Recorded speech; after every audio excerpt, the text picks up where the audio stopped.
Matthew Sands. I represent a project called the Nations of Sanity, and I'm here speaking with Urza from, sorry, what's your channel called?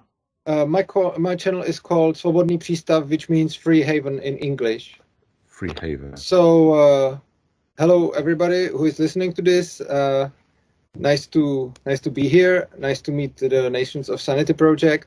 As I said, I am from Svobodný přístav, which means in Czech language, free haven. And before we start, I just want to say that I am stepping a bit out of my comfort zone because I'm not used to talk in English. So I'm sorry for my accent, and if I will be missing some words, I hope you will be forgiving. Yeah, you're speaking perfectly fine to me. So, okay, I'll put a link to your channel, so anyone who wants to obviously check it out can obviously just click on the link and find it. And basically, I was recommended, somebody commented on a video, on one of my videos, suggesting that I get in contact with you. I think it was the video I done where I was having a debate with David Friedman about anarcho-capitalism and how it's defined. And essentially, to sort of sum up the debate was because he has a conceptualization of anarcho-capitalism that would allow for things like drug laws. And I was kind of saying, well, that seems to contradict the definition of what anarcho-capitalism would be, at least according to my own definition of it. So we kind of went through what is anarchism and what is capitalism, and why I think something like drug laws doesn't fit into the definition, and why he thinks something like drug laws does fit into the definition. From my point of view, anarcho-capitalism, you've obviously got the anarchism side of it, which means no rulers, and capitalism, which is really just a kind of concept of property rights. So for me, something like drug laws should be a non-starter, because the non-aggression principle, which drug laws clearly violate, is so heavily implied under both the definition of anarchism and the definition of capitalism. What do you think about that? Well, I think that it very much depends. What do you mean by drug lord? If you by drug lord mean a person who is creating drugs, manufacturing them and selling them, then I think this is perfectly fine with principle of non-aggression principle, and it's perfectly fine with anarcho-capitalism. But here, in this world where the states they are putting this out of the laws. So to be drug lord doesn't mean just to be somebody. Sorry to interrupt. I said drug laws, as in like laws against drugs. I'm sorry. I understood lords. Sorry. I'm sorry. This is the problem with my English. Yeah, I think that drug laws are absolutely against non-aggression principle, and they are against anarcho-capitalism, because this is just some states are telling the people what drugs should they use or shouldn't, and I think this is absolutely personal freedom of everybody to choose what drugs he want to use. Yeah, I mean, that is basically my position as well. I mean, to defend David's position, he wasn't saying that he thought it was likely, but just that the definition was allowed, and it's something that could happen within an anarcho-capitalist society. And he was sort of describing like private security forces and what have you enforcing drug laws within a certain area. Now, I still think that goes against anarcho-capitalism, but I just wanted to clarify that he wasn't advocating for drug laws or saying that they're a good thing, but he does think that anarcho-capitalism would allow for them, and I don't think that it would, because, as you say, it violates property rights, self-ownership. I think there is a difference between non-aggression principle and property rights, and between real anarcho-capitalist society. We should differ these two things. Non-aggression principle, which is equal to property rights, this is something which is absolutely implying anarcho-capitalism. But real anarcho-capitalist society does not necessarily imply that everybody will follow non-aggression principle, and that no property rights will be violated. So even in anarcho-capitalist society, the laws which will be enforced by free marketers, courts or arbiters and so on, I think that these laws will be converging to the non-aggressional principle, like they will be very close to it, but they don't need to be necessarily the same as a non-aggressional principle. There can be some exceptions. So the companies which will enforce the law will be probably following negative rights, which are property rights, because this is what making them not being in conflict. But if the society would very strongly ask for something which is against property rights, then I can imagine that even the free market enforcers of the law would break the property rights for this. But I think that there is very big difference between democratic society and anarcho-capitalist society. In democratic society, there can be just 51% of politicians, which is not even 50% of voters. So even 30 or 25% of voters can effectively put on whole society some ban of drugs, for example. But in anarcho-capitalist society, it's possible that there would be drug ban and drug laws and so on.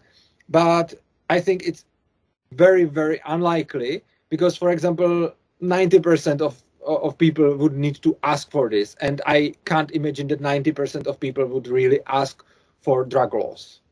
Okay, well then it sounds like you're actually more agreeing with David Friedman then, because that's essentially his sort of argument that, you know, you could potentially have, you know, market forces, as you put it, sort of asking for it rather than like a democratic vote in a status system. I mean, my problem with that and my side of the sort of argument against that is like when you talk about, oh, well, this could happen in a free market. Or, for example, private security or police forces could enforce laws that step outside the non-aggression principle. From my point of view and from my definition of anarcho-capitalism, it seems that once that happens, because obviously there's no magic guarantee any system you have is going to stay as it is, but my assertion is that once that happens, once you have drug laws, it's no longer a free market. Once you have coercion or any kind of violation of the non-aggression principle being practiced legitimately, or, you know, at least with the, you know, sense of being legitimate, then in my mind and my definition of anarcho-capitalism, which I'd like to explore more with you, it seems to then, like the argument I put to David Friedman is, you know, like, for example, if we had an anarcho-capitalist society and just, you know, through people's will and deciding they all started becoming communists, we wouldn't call it an anarcho-capitalist society anymore if it became a communist society. And I kind of make the same point, obviously to a less obvious degree, but if we started violating property rights,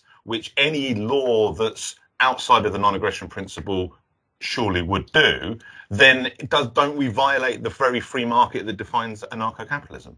I see it quite opposite with the communism. For example, when in anarcho-capitalist society, they will be creating communes, some communities of communists. It's their anarcho-capitalism as long as they are doing it voluntarily. So if you have communists in anarcho-capitalism and they will create their, I don't know, city or their something which is on their property, it's anarcho-capitalism even if they are having internal communism there, as long as they all agreed when they were put into it. As long as they are not as long as they are not violating property of anybody else, it's still anarcho-capitalism for me. However, the drug laws and the violating of non-aggression principle, I think you have a scale. It's not like 1 or 0. It's not binary. It's not like either it's 100% non-aggression principle or it's not at all. I think it's a scale, and I don't think we can say that as long as there will be even one violation of non-aggression principle, it's not anarcho-capitalist society, because it doesn't matter if the violation is done by some personal or by company which is enforcing law or by company which is, I don't know, selling shoes. These companies in anarcho-capitalism has the same law statement. The law enforcers are nothing more in that society than any other company. So you can say as long as there is a shoe producer who is who is breaking non-aggression principle because he's, for example, stealing on his customers, it's not anarcho-capitalism anymore. And I think this is not true. I think that you have some scale, and for example, and this is of course somehow subjective. You can't objectively say when on the scale it starts anarcho-capitalism and when there is not anarcho-capitalism anymore. This will be subjective point of view, but I believe that you can't have society where the non-aggression principle will be followed for 100% all the time by any company. And I don't think there is not a difference if the non-aggression principle is violated by law enforcers or if the non-aggression principle is violated by any other individual in that society. Okay, yeah, I mean, I kind of agree with that because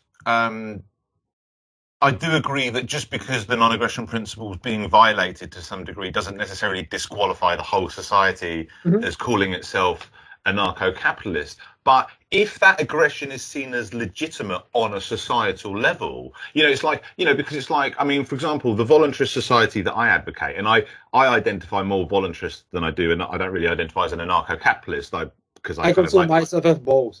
Yeah, I mean, my conceptualization again of anarcho-capitalism is that anarcho-capitalism is voluntarism, but voluntarism isn't necessarily anarcho-capitalism. Like, you could be a voluntarist, but not necessarily be an anarcho-capitalist, which is how I kind of feel about my own position.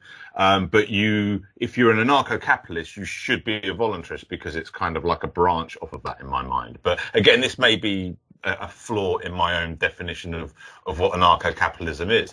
But my point is, it's not about whether the non-aggression principle is never violated. It's about whether it's deemed legitimate within the definition of the society. So, for example, like if you said, if there's a company that's stealing from its customers or stealing anything or whatever, the point is we recognize that they're stealing it. We don't think that they've acquired legitimate ownership because of that. And if someone had their security forces and they were going around committing acts of violence against drug users because in their mind they're enforcing drug laws that they feel that they have the right to enforce, from a anarcho-capitalist point of view, they're just committing crimes. They're just assaulting people. They're just committing acts of aggression. So this is why.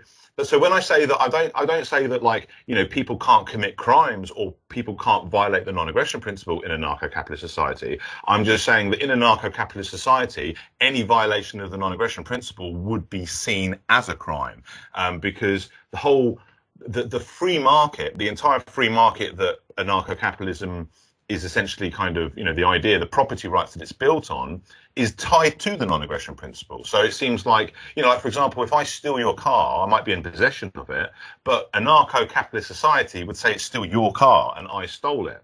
If I start enforcing drug laws against people, an anarcho-capitalist society shouldn't be saying that I'm enforcing any laws. They should be saying I'm committing crimes myself, Well, the drug laws are quite extreme example because it's very big limitation of freedom and property rights to all the society. But if you look to some other example, which is much lighter, much less significant. For example, somebody would be torturing his dog, and his neighbor will come and take the dog away from his owner because he doesn't want the owner to torture the dog. The society, which would be quite perfectly compatible with the non-aggression principle, and in such society, if there would be public case, like somebody was owner of the dog, he was torturing the dog, the neighbor came and take the dog away to make him safe. I can imagine that such society would be standing on the side of the neighbor who stole the dog and clearly violated the property rights. I would have problem in myself to say, no, this is not anarcho-capitalist society just because the society legitimized the dog stealing.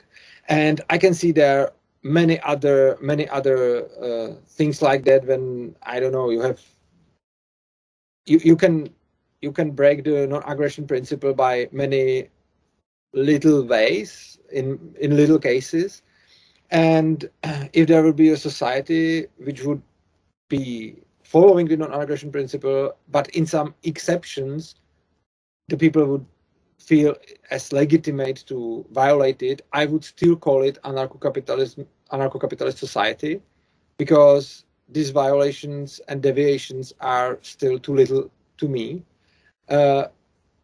And moreover, I think that even anarcho-capitalists are not always perfectly agreeing with themselves, which is non-aggression principle. So, for example, Rothbard said that the kids are property of their parents.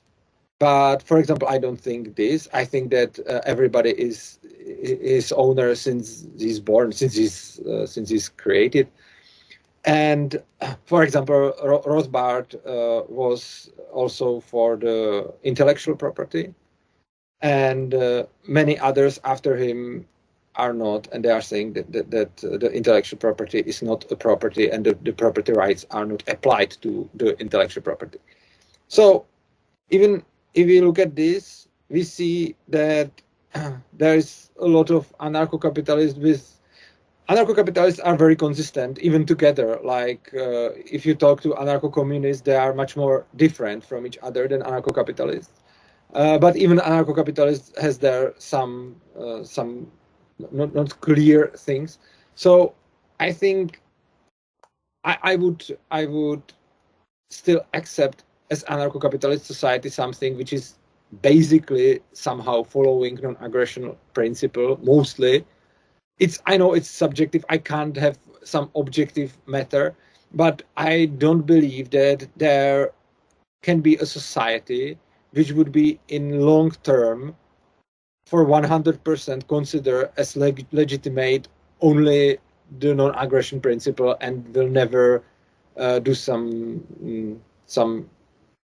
exception of it. So I believe that anarcho-capitalist society can have some variations from the non-aggression principle. Yeah, I understand the point you're making. I think it veers a little bit away from my point because, I mean, the reason why I use drug laws, I intentionally used something that was clearly a violation of the non-aggression principle, like intentionally for that reason, because I think the issue of grey areas is obviously important as well, and it's a reality that we have to face, but it's slightly different. Like my point is an anarcho-capitalist society can't have clear violations of the non-aggression principle. There's still the issue of because the thing is when you're giving examples of grey areas where people are debating whether or not it is a violation of the non-aggression principle and saying, well, we could have an anarcho-capitalist society where people were debating because it's in that fuzzy edge and grey area or whatever.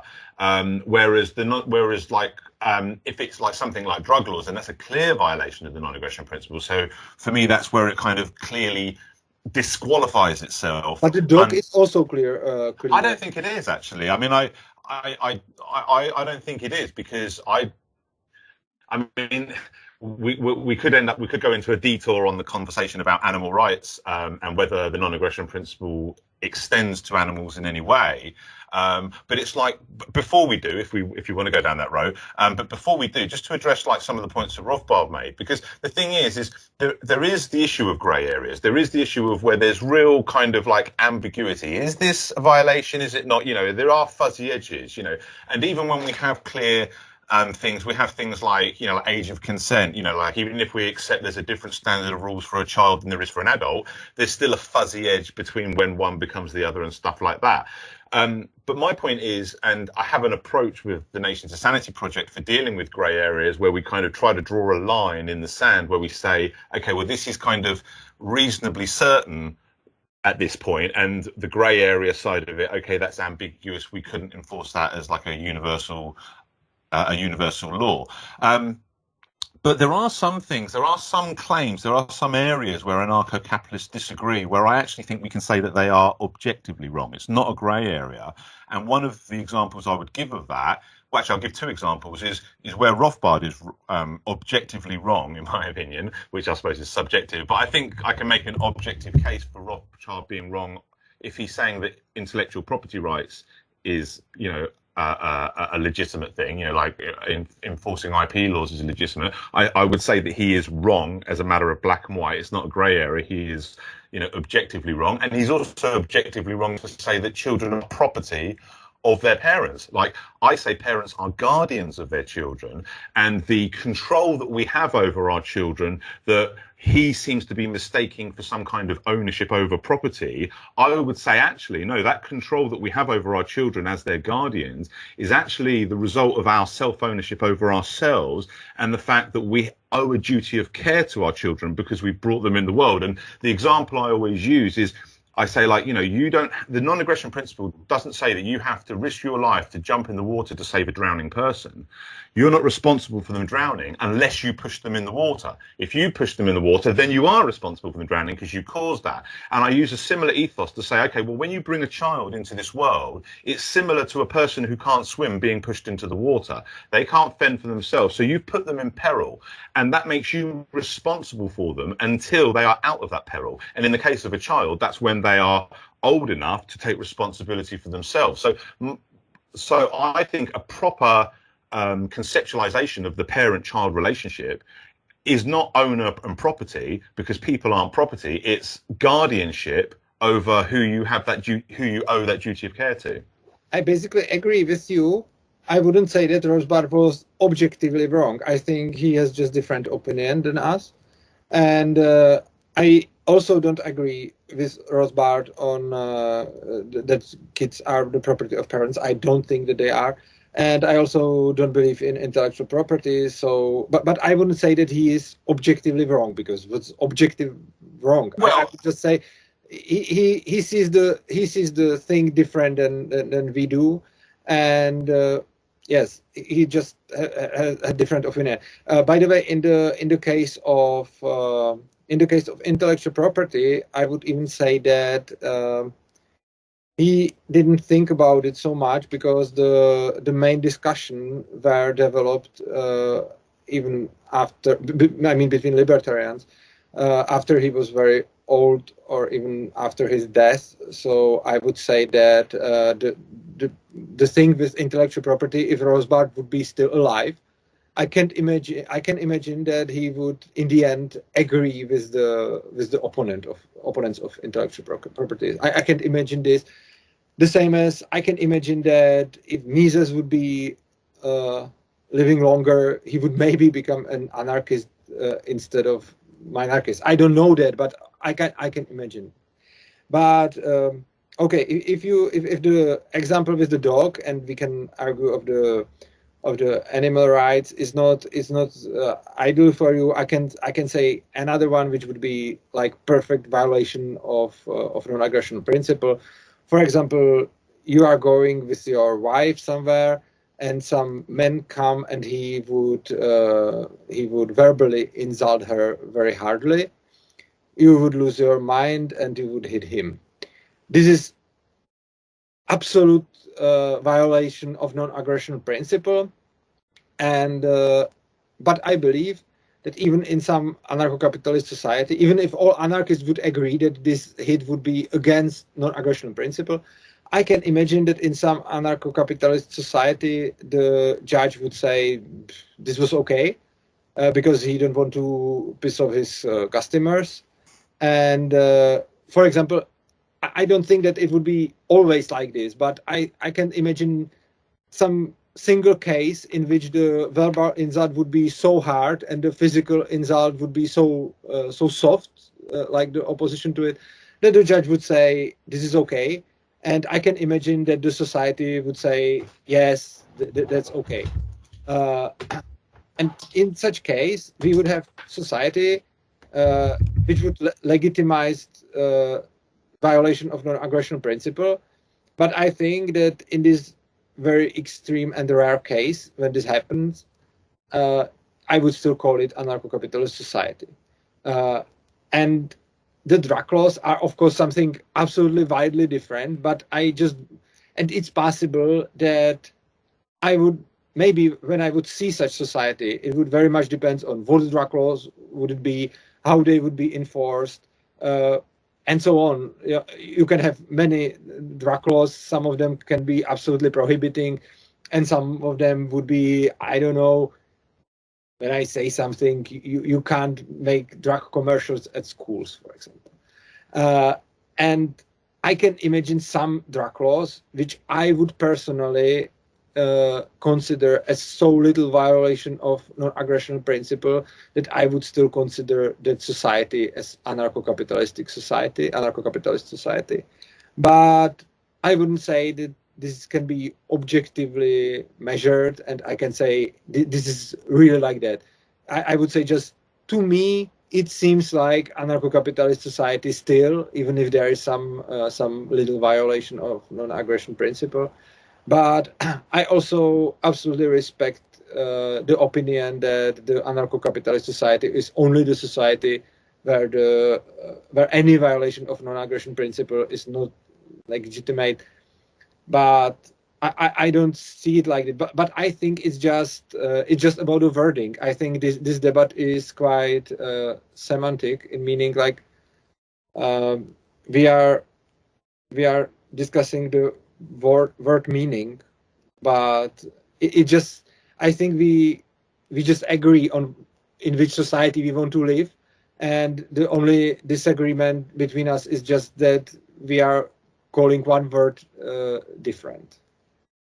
Yeah, I understand what you're saying. I mean, I suppose, perhaps I would like to push you perhaps for an example of a drug law that you would feel is tolerable within an anarcho-capitalist society, because I can't think of one that I would tolerate. But just to go to your point quickly on, like, with regards to the example of the judge in the case of the person who hit someone who insulted his girlfriend. I mean, obviously, if the level of verbal abuse is so extreme to point that it could be classed as like harassment or, you know, stepping into the lines of some form of aggression, then maybe there's a grey area issue. But generally speaking, you can't hit somebody for what they say, and that is a clear violation of the non-aggression principle. And if a judge who is supposed to be, you know, presiding over this, decided to, because he didn't want to piss off the person or because on his subjective, you know, he's basically going against what he should be doing. He is, you know, and to my mind, although it might be less severe and it might be something that we wouldn't care about because maybe we thought the guy deserved it or whatever.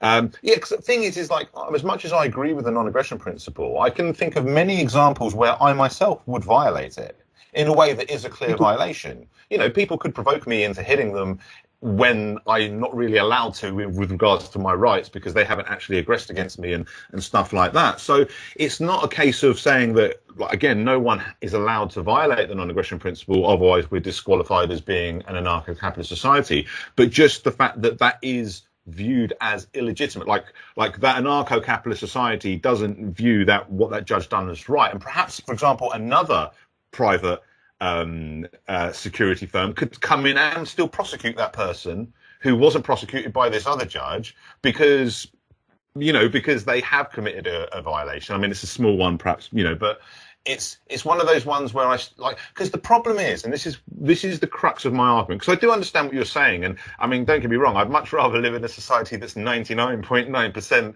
a free society with a tiny, you know, obviously, just like I'd much rather live in England than I would Saudi Arabia, but it doesn't make England a free society just because there's a worse extreme. Okay, go on, sorry. I agree. I'm sorry to interrupt. Sorry. The crux of my point is we have to have like a line in the sand. We have to have like a defining, like for a free market to operate, we have to have some kind of basic consensus of property rights, so that because how can we trade property if we don't agree who rightfully owns it? You know, if we don't have that, and in my mind at least, the line we draw is the non-aggression principle. And the non-aggression principle that follows from the concept of self-ownership, where property rights come from that or are that, you know, depending on how you kind of conceptualize it in your own mind. But for me, that's where the line is. And although I certainly agree with you that any violations of the non-aggression principle don't disqualify the entire society as anarcho-capitalist or voluntarist or libertarian or whatever we want to call it, or anarchist or whatever. Though I do agree with you on that point, I disagree that can be like a legitimate practice. You know, like it would have to be viewed as a contradiction, a violation, something that goes against what this society is. You know, like if I steal your car, in an anarcho-capitalist society, it's your car and I've stolen it. I'm not now the rightful owner. You know, whereas if we lived in a actually, let's use the communism thing, because you mentioned like voluntary communism. I just wanted to quickly mention that I 100% agree with you about a voluntary communism can exist within anarcho-capitalism or voluntarism. I agree with you 100% on that. I was referring to the more traditional authoritarian communism when I was saying that would then, if society became like that, we wouldn't call it anarcho-capitalism because it just simply isn't that. And my point is, okay, well, if you had a few anarcho-communists in a mostly anarcho-capitalist society and they started stealing houses or factories because they're seizing the means of production or whatever twisted version of property rights they're choosing to exercise, what I'm saying is okay, that could happen in an anarcho-capitalist society and it doesn't disqualify the whole society, but it does if the society views what they're doing as legitimate. If the society doesn't view them as criminals who are going around aggressing against you know what I'm saying? I understand this point. First, there was good that you mentioned that there are some cases in which you would violate non-aggression principle. I have it the same. I probably can't be provoked by non-violent way to hit somebody because I never want to hit people. But I, for example, at one of my speeches, I got a question from the audience. And they asked me if I would steal a medicine which I can't afford to buy, and some of my close person is dying. I would steal it. Yeah. But I would see it as not legitimate action myself. And I would do it, but then even if I would do it, I would say, okay, this wasn't legitimate for me. I did something which I didn't had any right to do, but I anyway did it.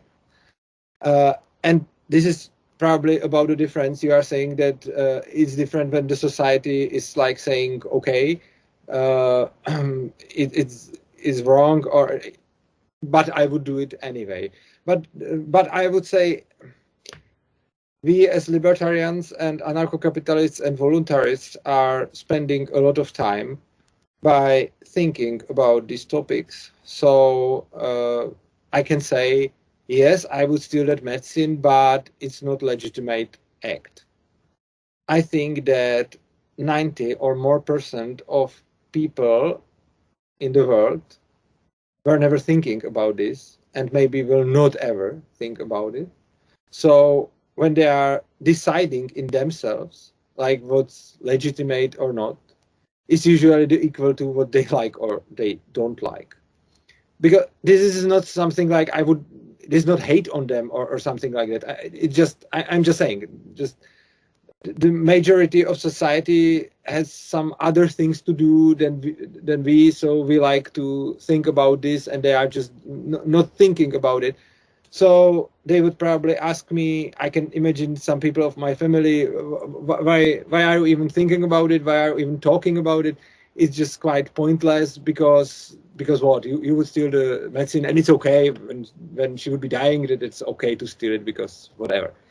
And I think that in any society, you will see some acts which would be against the the non-aggression principle, and the people would legitimize them just because they are not thinking about it and they are just liking it. They are just empathizing or sympathizing with the criminal.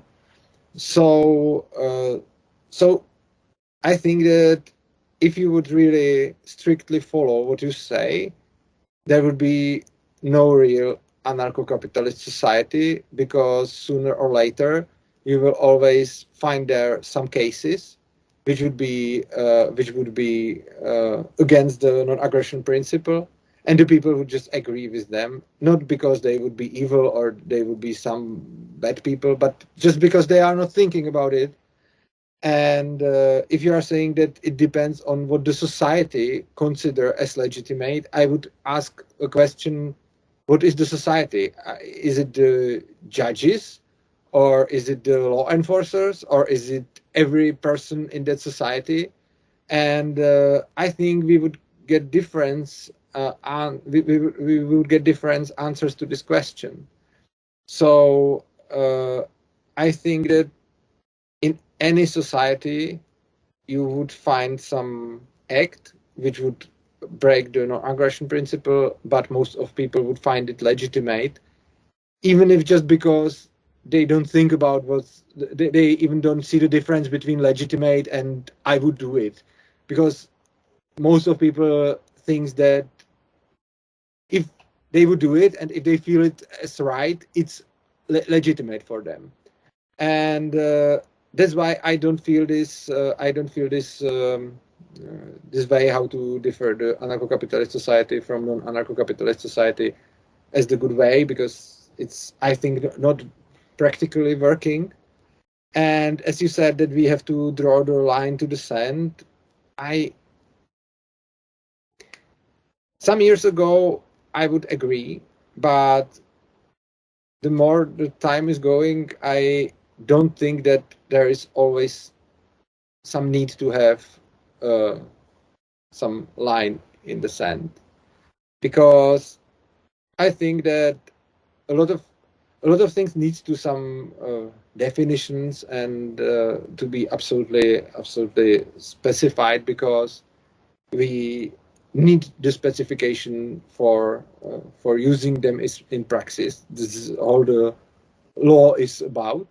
But there's a lot of things which are not so often in conflict, and the world is very complicated and complex, and it's much more complicated and complex than we would be able to draw so many strict lines, and a lot of things is just not, they don't have straight and bright borders. There is just some fuzzy space, as you said, and the gray zone. And I wouldn't be so much obsessed by always draw the line to the sand, mainly when we are in the situation where all the anarcho-capitalists and even minarchists are still see the same direction we should go in our society. So we can talk about where we as anarcho-capitalists would find some exact lines in the sand, and I like such discussion. But for example, the minarchists wouldn't agree with us, but we would still agree with them what we should do in today's society and which direction we should move. So I don't think there is so much need to have the line in the sand, except of that it can be interesting as a debate. And the last thing I want to ask you is, you said that you are voluntarist but not anarcho-capitalist. I would like to ask you what position you have which is making you to not feeling yourself as anarcho-capitalist but feeling yourself as voluntarist. Well, I think it's partly because, I suppose, the reason why I prefer voluntarist to anarcho-capitalist is because voluntarist, it doesn't specify like an economic preference. Now, I do take your point about things like communism and that being able to exist within anarcho-capitalism, but I suppose it's more that I find voluntarist a more precise term, because it's explicit about what I'm actually identifying with. I'm not identifying, because for example, I'm not identifying the need for like a market economy. Like I say, I'm quite happy for people to have communes and what have you. And even though I do accept that can exist within the definition of anarcho-capitalism as in being allowed, it seems to kind of be. I think the problem is a little bit with the word capitalism, because the proper definition of capitalism that I was trying to, in my debate with David Friedman about this whole, not allowing drug laws and things, is just kind of basically private ownership of property, which is really just kind of implied within the overall voluntarism ethos of self-ownership and the non-aggression principle and property rights and all the rest of it. But if we then extend it to things like trade and stuff like that within the definition, then all of a sudden we're stepping into things that I'm not saying has to be the case. Like it's obvious that in a free society, people are going to be free to trade, and that will probably be the optimum way for society to run.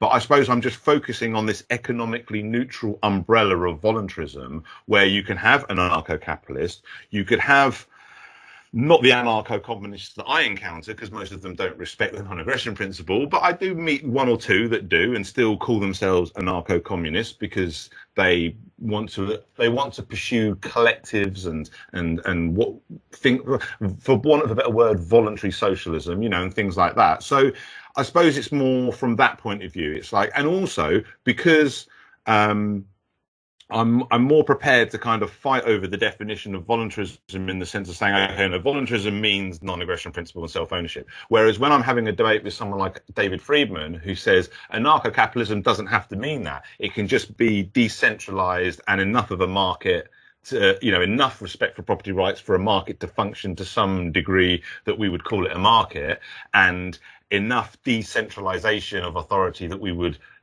call it anarchist rather than statist, and he thinks that's enough.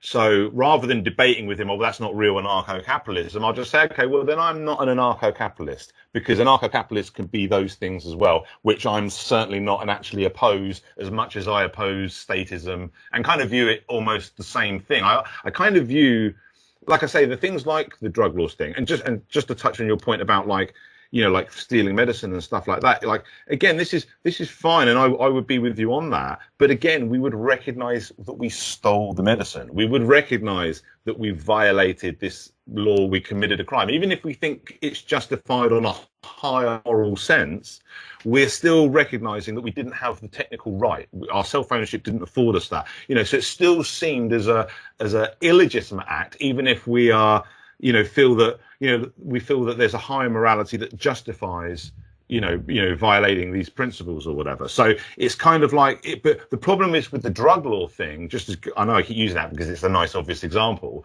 but the problem with that, like the way David Friedman was presenting it, and I don't want to strawman him anyway, so I'll try and be as accurate as I can, but the way he was presenting it was basically saying, well, you can have these private enforcers enforcing drug laws, and if another group decided to enforce against those drug law enforcers, like protect the drug users, for example, they would almost be aggressing it. Because this is the problem with not drawing a line. If we don't draw a line in the sand, then you've got these group of people who think they have the right to enforce drug laws, and a group of people who recognize that they don't, and they're going to be in violent conflict because my little army of private security could go, like, say you had a little army of private security that's going around enforcing drug laws. As far as I was concerned, you would be committing a crime and are committing criminal aggression against people. So I'd get my little private security to, attack your security. You'd call it aggression because I'm interfering with what you view as a legitimate practice, and I'd call it what you're doing as aggression, and I'm just enforcing the law. You know what I'm saying? So, like, I understand about the fuzzy edges, and as I say, I do have an approach to that, which I'd like to go into detail with you, what the Nations of Sanity Project presents, because it is an issue. I'm not pretending it's not an issue, that we can't draw an objective line. This is definitely here, and this is definitely that side.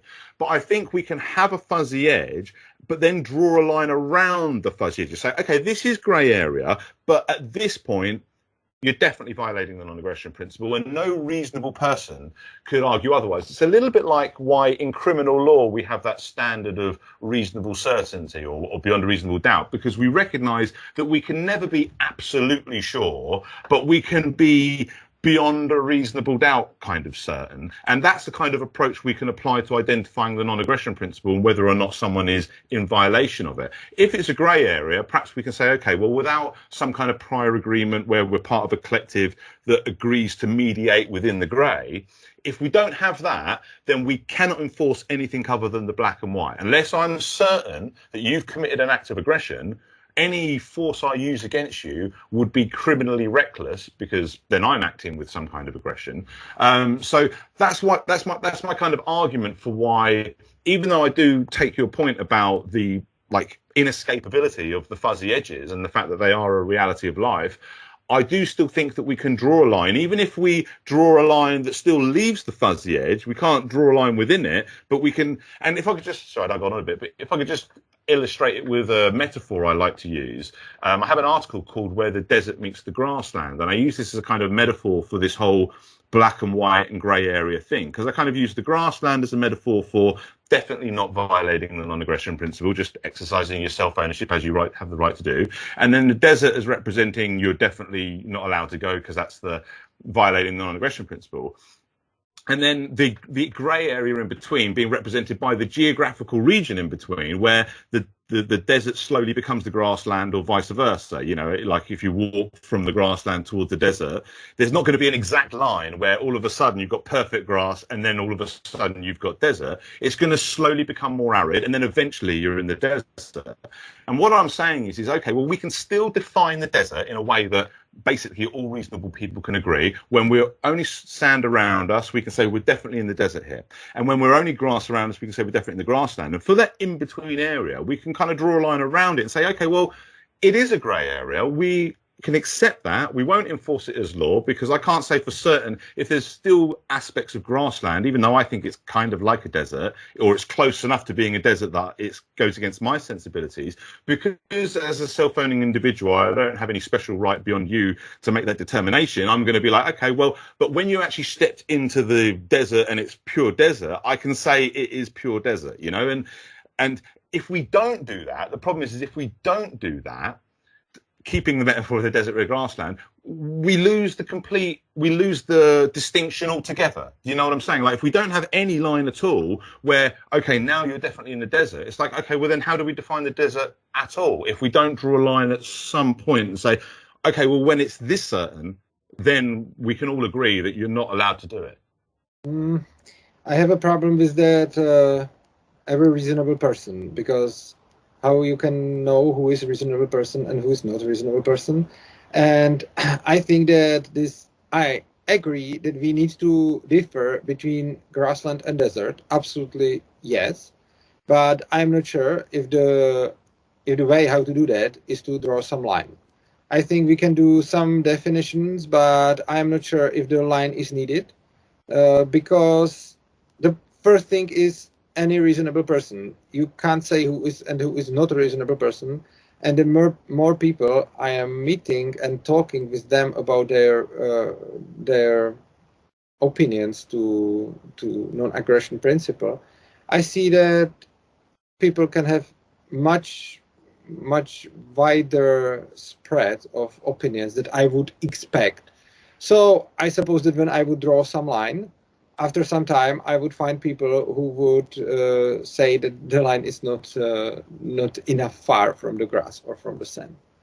And I think that to doing this, like say, okay, you have grassland and desert, and there is some middle, and then we can draw the line. You are just pushing the problem to the sides, because everybody will say at some other point, this is definite desert. So I think that this is, in fact, not a solution, because you just take one problem and made it smaller, okay, but you are still facing the same problem, but just on somewhere else, you know. So I think this is, and I have one more question too, because I am now confused of your voluntarism and anarcho-capitalism, because at first, at the beginning of this conversation, you said that all anarcho-capitalists should be voluntarists, but not all voluntarists should be anarcho-capitalists. But then, when I asked you, I expected that you would tell me example of society which is voluntarist but not anarcho-capitalist. This would be matching the opinion that every anarcho-capitalist should be voluntarist, but not every voluntarist should be anarcho-capitalist. Then I was expecting that you will tell me example of something which is voluntarist but not anarcho-capitalist. But you gave me opposite example.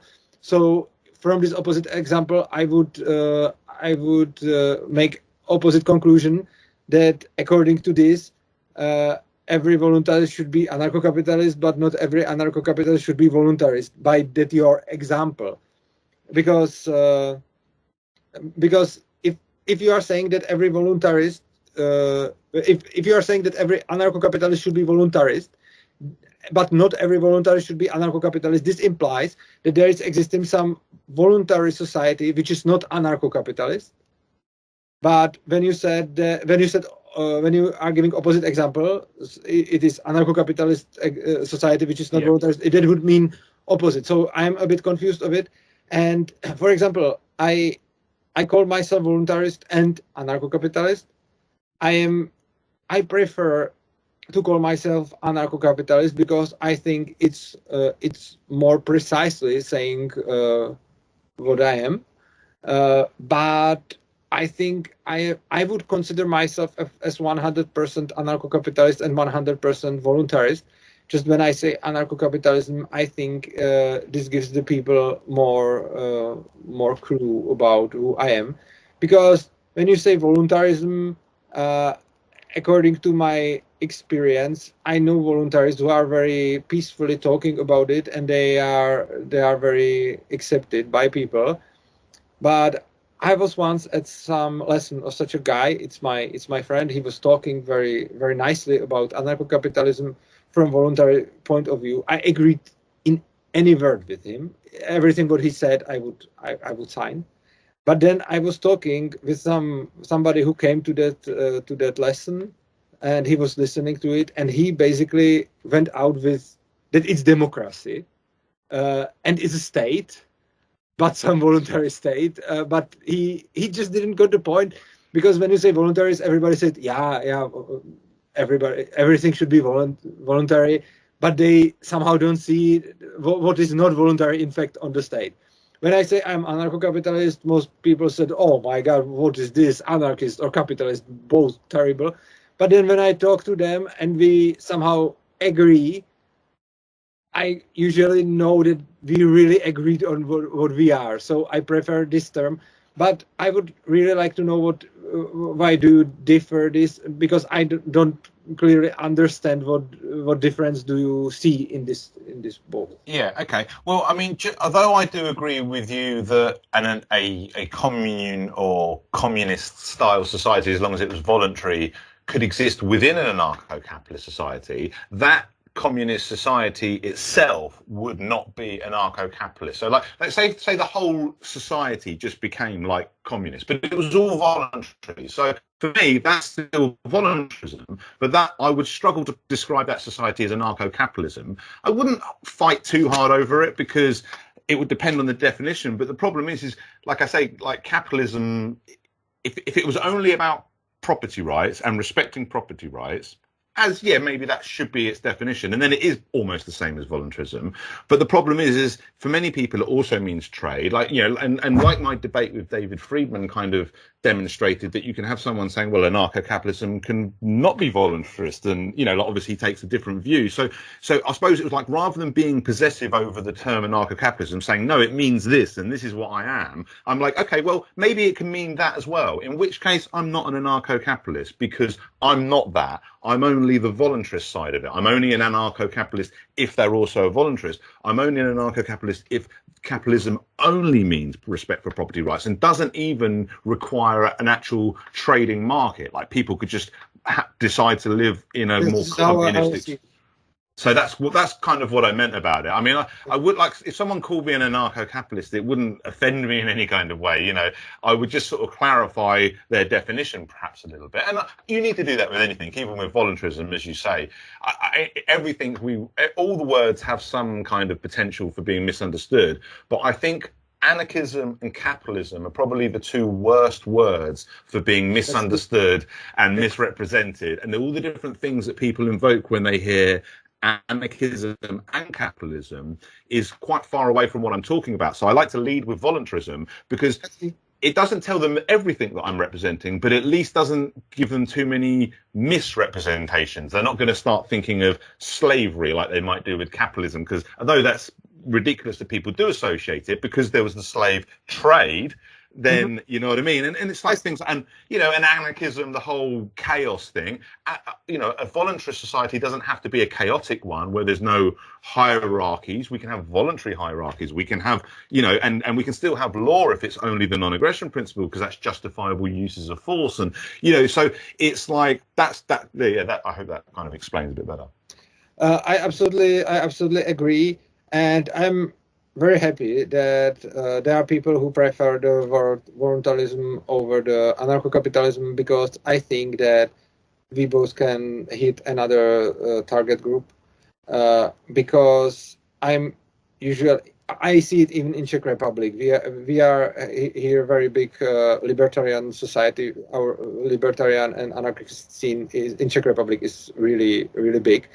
And we are even hitting some main medias here. So you can even with this opinion, I could present this opinion in very big medias in Czech Republic already. So here it's possible, and I like it very much.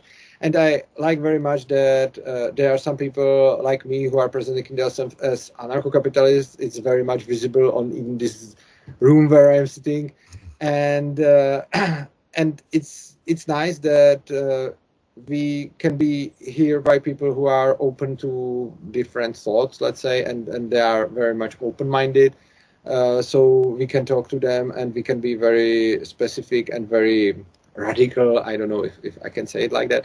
And we have also here anarcho-capitalists who are basically never even using the words anarcho-capitalism on public, and they are doing very great job by talking about it, not even saying the word and not even saying anything what would make the people hate them. So I know people here who are anarcho-capitalists. I know it because they told me. They even identify themselves as anarcho-capitalists, but then you see him to talk as big economist in medias, and he would never use the word, and he's not even saying, I don't know, abolish the state, but he is saying very good things which people are like to listen, and then they are even closer to, for example, to listen to me, who are too much radical or extreme to them.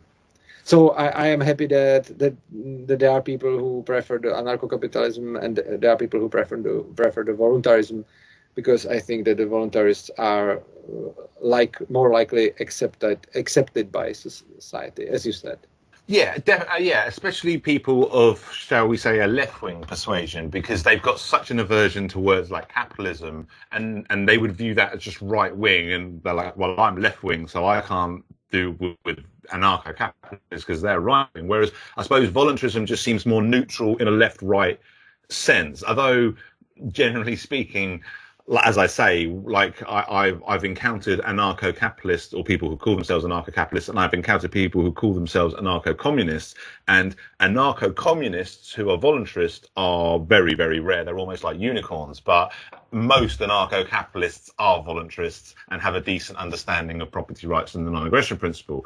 But yeah, so part of it is a little bit of a marketing ploy as well, in regards to trying to make myself more, and the ideas that I'm presenting, more kind of neutral and universally appealing, because I do think there's common grounds, from if we want to kind of categorize people of being left or right leaning in some sense, and I don't think people are 100% in either camp in that sort of way, but like people that have kind of, we have common grounds with both that we can kind of open the door to. If I'm talking to somebody, if you're talking to somebody who's, say, a right-wing statist, like a conservative or someone like that, you might be able to appeal to them and move them towards anarcho-capitalism or voluntarism by talking about property rights and how important that is in the free market and stuff like that. And they'd be very receptive to what you're talking about. They'd probably be less receptive if you led with, say, your opposition to the drug laws, for example, because they, but you have the opposite experience with a left-winger. He would be very more receptive, because you generally get less support for drug laws and things like that from the left, whereas right-wingers tend to be, certainly if they're not anarchists, certainly tend to be more supportive of things like that, because it goes against their traditionalist values or whatever. So, there's common ground that we can kind of reach with both sides, and I do feel that the anarcho-capitalist uses at least one word that kind of excludes one side of. Yes, I agree with this. I don't consider myself as left wing. I don't consider myself as right wing. I don't consider myself as none of this, because with both of them I have something in common, and with both of them I have something which is not so much compatible. And I think that the left and right wing sort is doing a lot of bad things among people, because everybody is imagining something else under that. And I also am very sorry for the libertarian fight inside of the community, it's a lot of on the worldwide scene, like the Tucker against Hoppe, and but on the other hand, it's also inside of, for example, our country. There are also, let's say, very conservative libertarians and very progressivist libertarians, and I'm just saying, wow, we are libertarians, so we can have like some common goal, and we can follow that goal, and because property rights are giving us the freedom to live, but it's obviously not working this easy, and I see that a lot of conservative anarcho-capitalists or libertarians are very much hating the progressivist anarcho-capitalists and libertarians,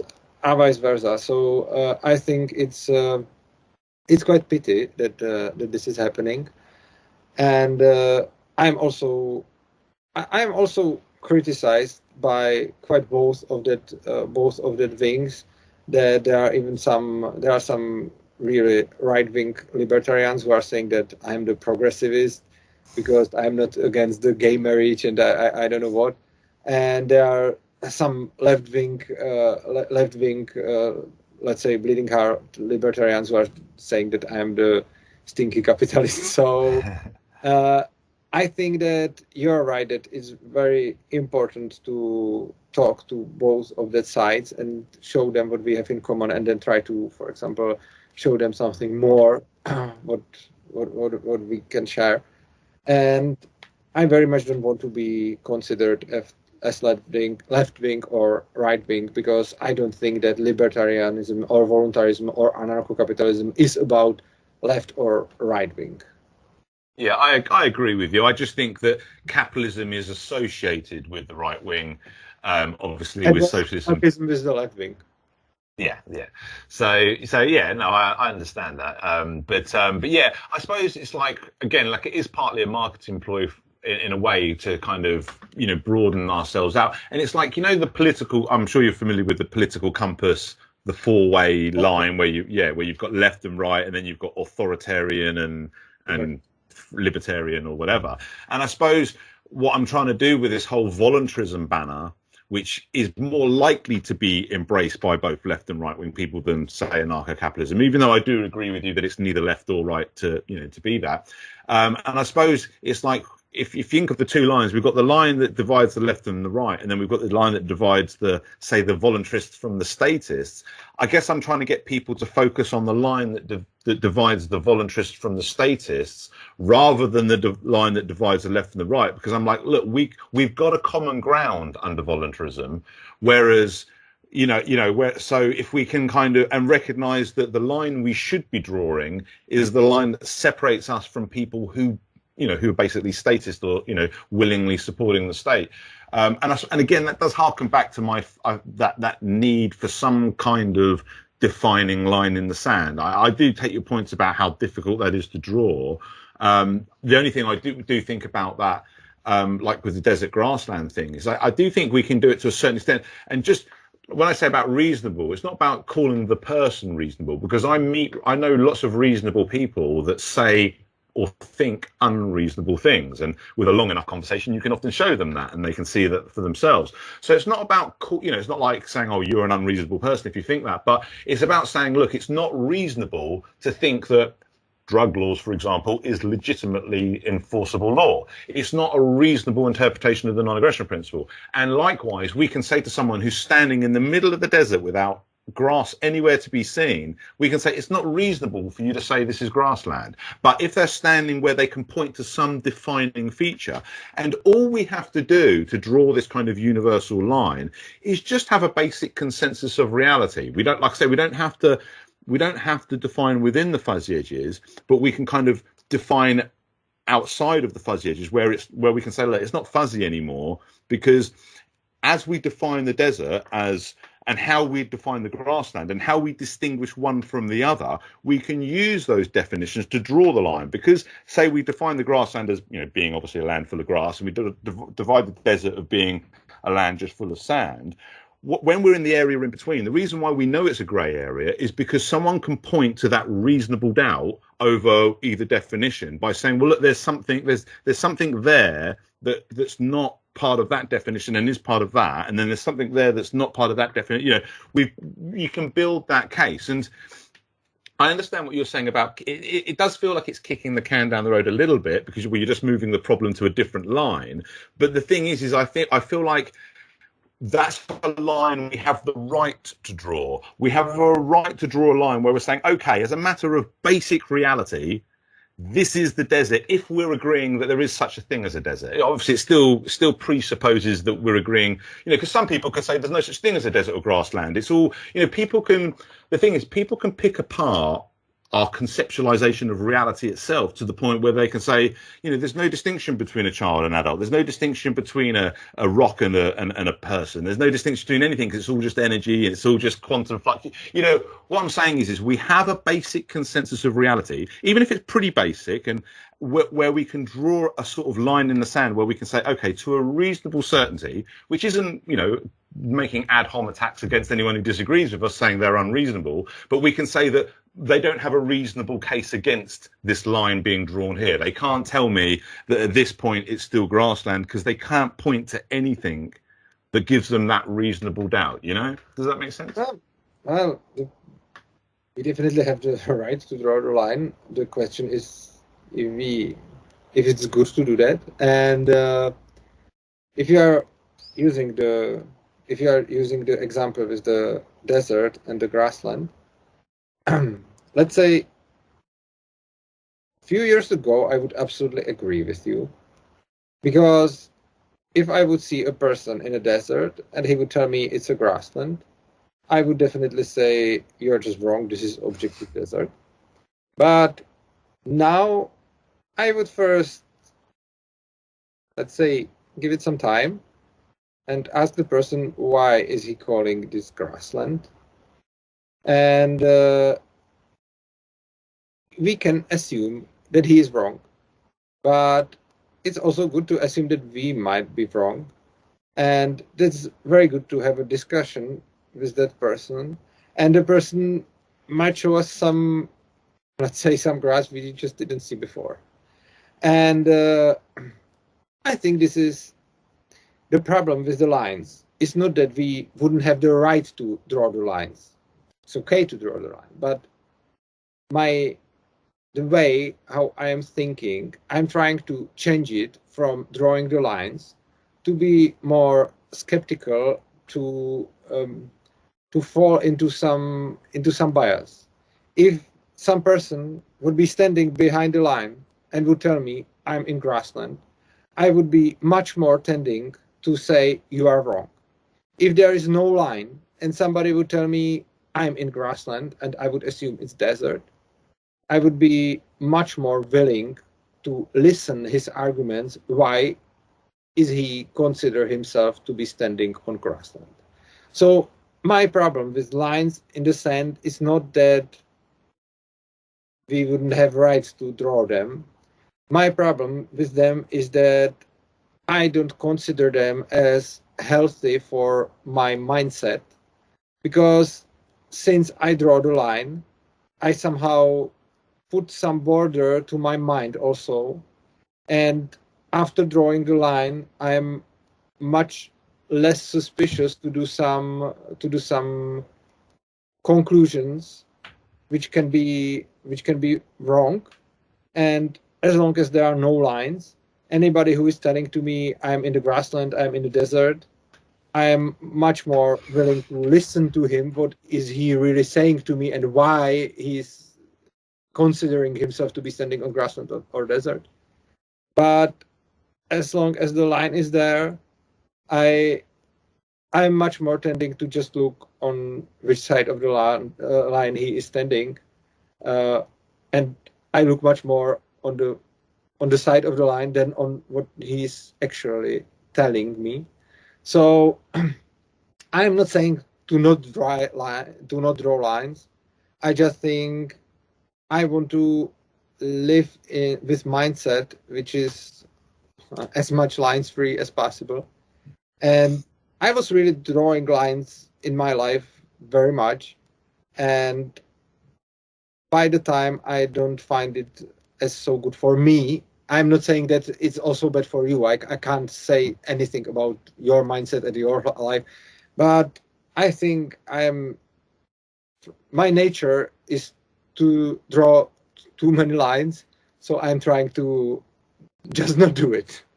I understand that, and to be honest, I actually agree with your point to a large extent there, because I do see the need and agree with the need to limit this line drawing but the reason why I think that there is a difference between drawing lines within the grey area and drawing this line within what we're calling the black and white, and why it's so important to have this invoke this demand for reasonable certainty is to allow, like, you know, because at the end of the day, like, this beyond reasonable doubt, that kind of implies that you have to allow the person to present potential evidence that you're wrong in your assertion that he's over that line. Or look, there is some grass over here, let me show you, or let me show you that this sand is actually covering a whole oasis, or whatever. You know, it's like, that's, you know, because that's part of this demand for reasonable certainty. And that's why I think it's different, because when we're saying, because by saying, look, we can't draw lines in the grey area, because if we accept the premise of self-ownership and the non-aggression principle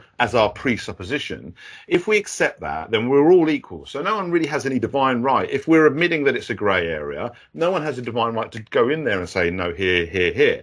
But if we're going to have definitions like, you know, like of what is a desert and what is a grassland, and we're going to agree that there's a distinction between one and the other, and it matters when you enter one or the other, then at some point we have to draw a line. And while we can't draw a line within this, you know, ambiguous region where there's qualities of both, because we don't have the authority to do that, when it gets to that point of saying, okay, well, now you're definitely in a, you know, because then we're making a kind of more for sure, you know, it's more reality based, it's more fact based, it's more, we're demanding that reasonable certainty.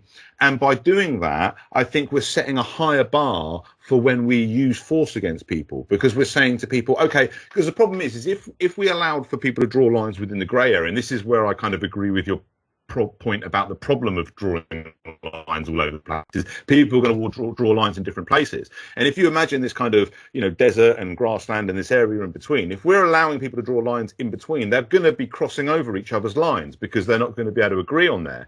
While it's still possible that you might have a few people wandering into the objective desert and still calling it grassland, they're going to be rare. They're going to be rightly viewed as some kind of delusion or some kind of problem. They're not recognizing the distinction between a desert and grassland, or, you know, there's some kind of issue. And we're not saying it's not about whether we're calling them reasonable or unreasonable, but there's no reasonable argument they can make for saying they're in the grassland based on even the most basic and universal definition of what is a desert and grassland. And it's the same thing with, that's what I'm trying to do with the non-aggression principle, and this idea of establishing it as like this kind of universal law, is saying, okay, well, to create a universal standard, like we're like creating a universal definition of what the desert is and a universal definition of what the grassland is, and saying, okay, well, the area in between, we're just not going to enforce that. And if people want to voluntarily collectivize and have standards where they agree to have, you know, like say, for example, like, you might be in this area in between that I feel is too close to the desert for my comfort, but because I can't say for certain you're in the desert, I can't use force against you, but I'm going to choose to have nothing to do with you and not be in the same collective as you and all the rest of it. And I'm going to be a part of a collective that has higher standards, or, you know, and whatever. But my point is when we're talking about law, we're talking about violence or threats of violence, and when we're talking about law, how I'm presenting it with this Nation to Sanity project is because I basically the idea is I want to say that we should establish the non-aggression principle as the terms of peace, as the law through a peace agreement. Like, no one has the authority as a ruler, but we can say that based on the concept that everyone owns themselves, then the only justifiable use of force is, you know, enforcing the non-aggression principle. So from my point of view, just like it is possible to have a universal definition of what the desert is and what the grassland is and the distinction between them, and still acknowledge the grey area in between, and just not enforce that as law, allow that to be negotiated peacefully, you know, as equally free individuals. But we still need to draw a line at some point. Like, I don't think we can avoid lines altogether, because we have to have some kind of distinction. At a certain point, we have to be able to say, no, that's aggression. That's 100% aggression. And while you're prepared to point to evidence that it's not and prove me wrong, because I have to have a reasonable certainty that you're violating the non-aggression principle before I use force against you, otherwise, my force is criminally reckless, then, I just feel like if we give that standard, I suppose, and just my closing point on this is, what I'm saying is we can't escape. I do acknowledge, I keep using the word objective, and it does rub people the wrong way sometimes, because it's like, well, how can you say things are objective? Because we can't escape subjectivity 100%. Everything's down to human perception, but we can minimize it. We can be as objective as possible. We can be, we can draw, like I say, we can draw a line that creates standards that's like,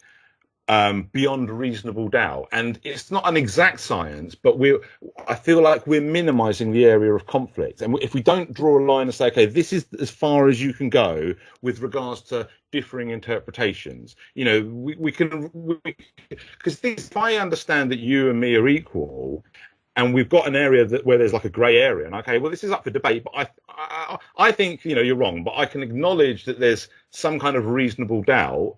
Then we're basically saying, as our universal terms of peace, as our agreement that we're both equally self-owning individuals, I can't impose my specific interpretation in the grey area, but I can impose the black and white, because it is the black and white. Sorry, I went on. The problem is that, as you are saying in this, it sounds nice in theory, but it's like an hour ago when you said that Rothbard was objectively wrong in saying that intellectual property is property.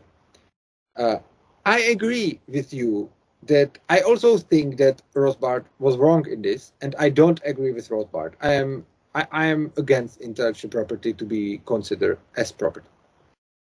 However, you say this is objectively wrong, but I don't know how it's worldwide, but in Czech Republic you have, 10% or something like that, libertarians who are saying that intellectual property is property. And I know some of them, and I have in my mind at least one of Czech libertarian who is saying that intellectual property is property, and I can't say his arguments are unreasonable. I don't agree with them. I think he's wrong, but I wouldn't say that the things he's saying are not reasonable, because it's not like total nonsense. It has some structure, it has some logic behind it, and it's just like... Could you give an example of a legitimate argument for intellectual property rights? I know you don't agree with it, but like an example of where you think, okay, this guy is saying that like my main argument why we shouldn't take intellectual property as a property is that if you would have some intellectual property, you would be in some way the owner of all the physical property. Because if you, for example, have an intellectual property of a book, then you automatically are partial owner of all printers and papers and so on. And this is my main argument. I have more argument against intellectual property, but this is my main argument, and I think this is the most common argument. But this guy he told me, well, as I have the ownership of my body, nobody can stop me with a knife then, so I am partial owner of all the knives in the universe. And this is, I don't agree with it, and I can describe here how the discussion went then, but I wouldn't say it's absolutely unreasonable on the first view, and I can't say that there is no reasonable doubt. I think that intellectual property is not a property, but I don't think I can say I have no reasonable doubt. And the problem is that, okay, you can draw lines, but if you told me some time ago that intellectual property is objectively wrong, I absolutely don't see where the line would be if, for example, you would say, okay, intellectual property is 100% desert. For me, it's also desert, but still 10% libertarians, not even speaking of 99.9% of all other people, would say this is grassland.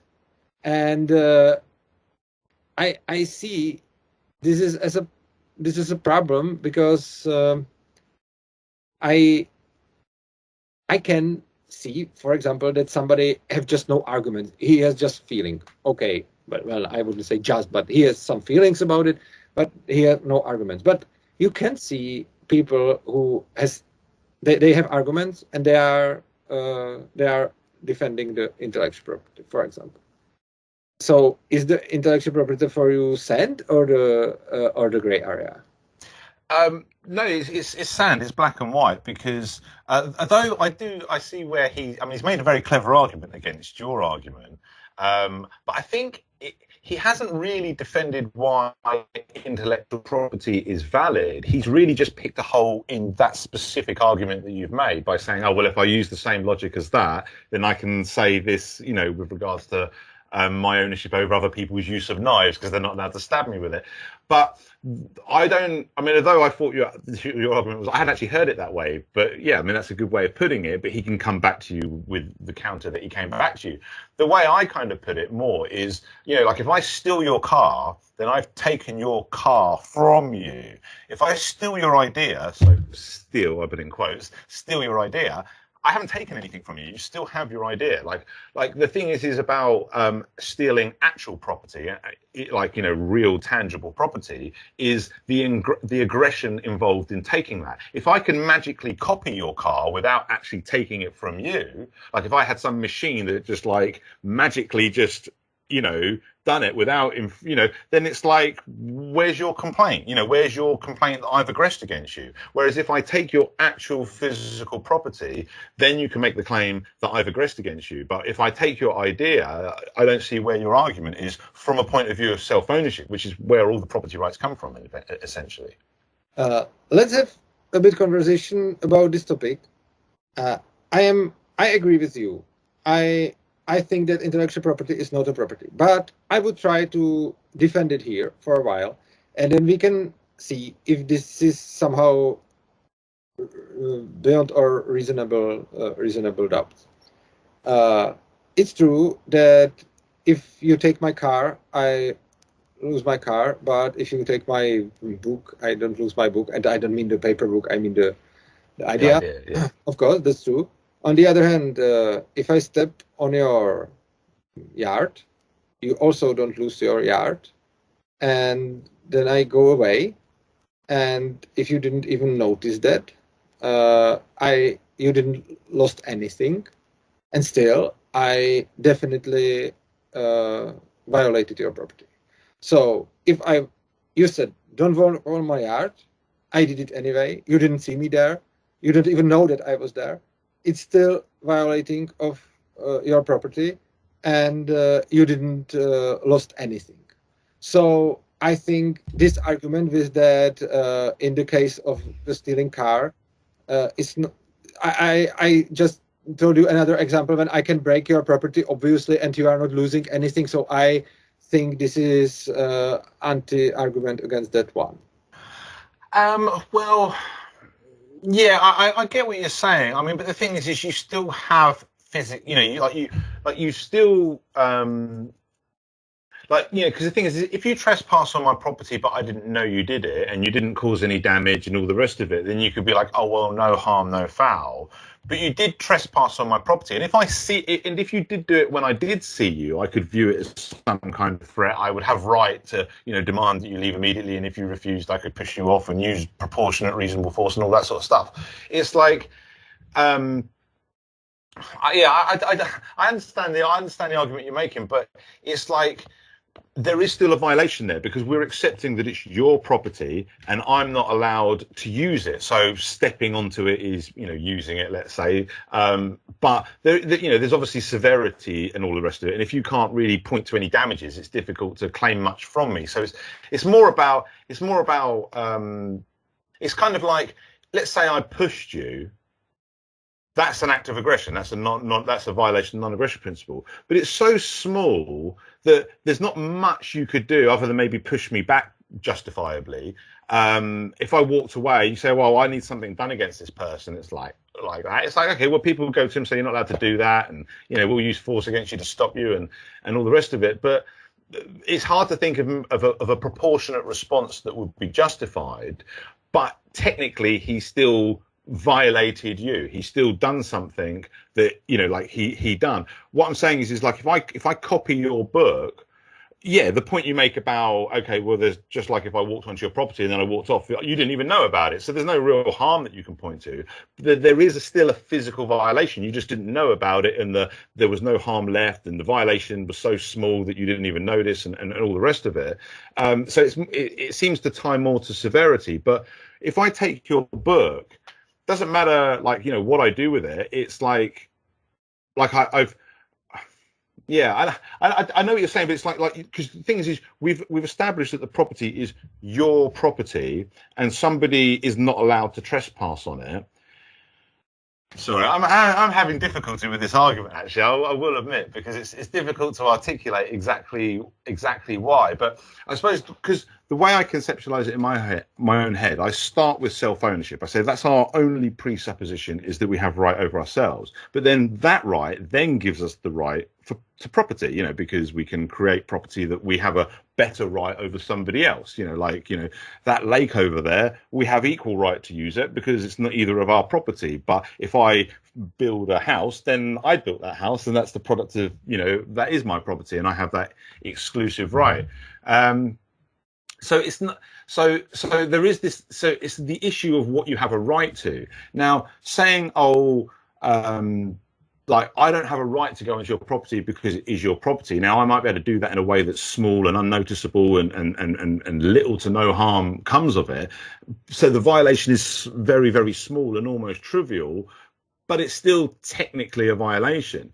The problem is when you have an idea, like.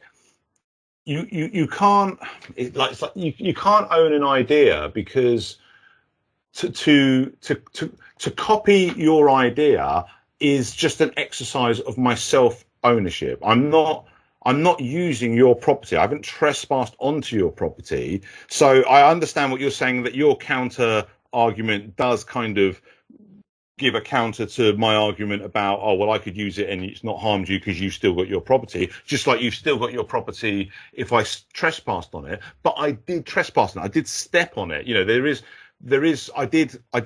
I did go beyond where my right is. But when I'm using an idea, because the thing is, once you put that idea out there, it's different if I broke into your house and took your idea that way. Like if I think this is a bit circle argument, okay. Because I can say the same with the intellectual property. I can say I derived the intellectual property from property of my body, because I have my body. I think out the book. I thought out the text. So I thought out the text, and now you can come and copy it. And you are saying that you didn't violate my rights, but you didn't violate my rights if we are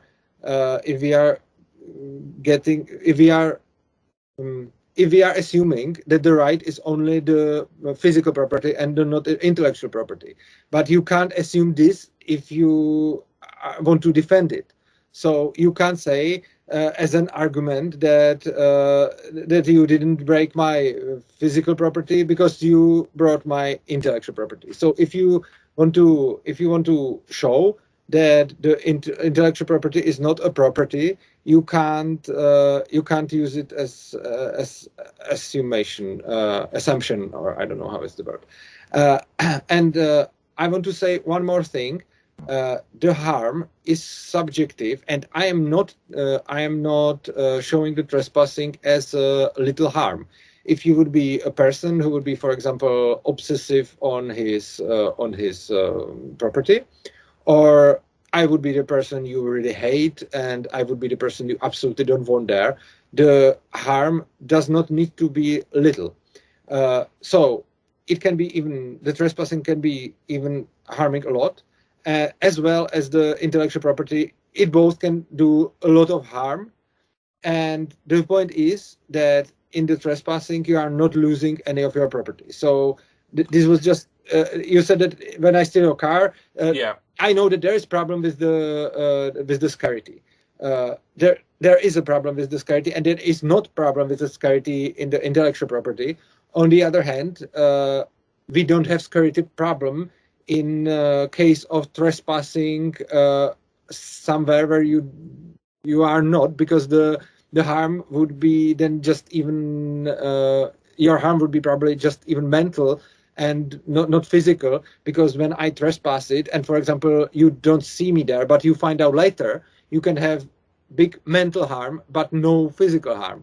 So yeah, but it's still, the thing is in the case, I do take your point, and it is quite a clever argument, but the thing is like in the case of the trespass, it's still, I mean, I suppose it does come a little bit down to our conceptualization of reality, and we still need a consensus of reality, what is property and all the rest of it. But the thing is I'm still, if I trespass on your property, regardless of how big or small we want to view the violation, or whether there's so-called harm, the fact of the matter is it's the property is still your tangible property, it's still your scarce resource, and I don't have right to use it. It's a little bit like I don't have right to break into your car, or let's say not break into your car, but get into your car. Let's say you didn't lock it.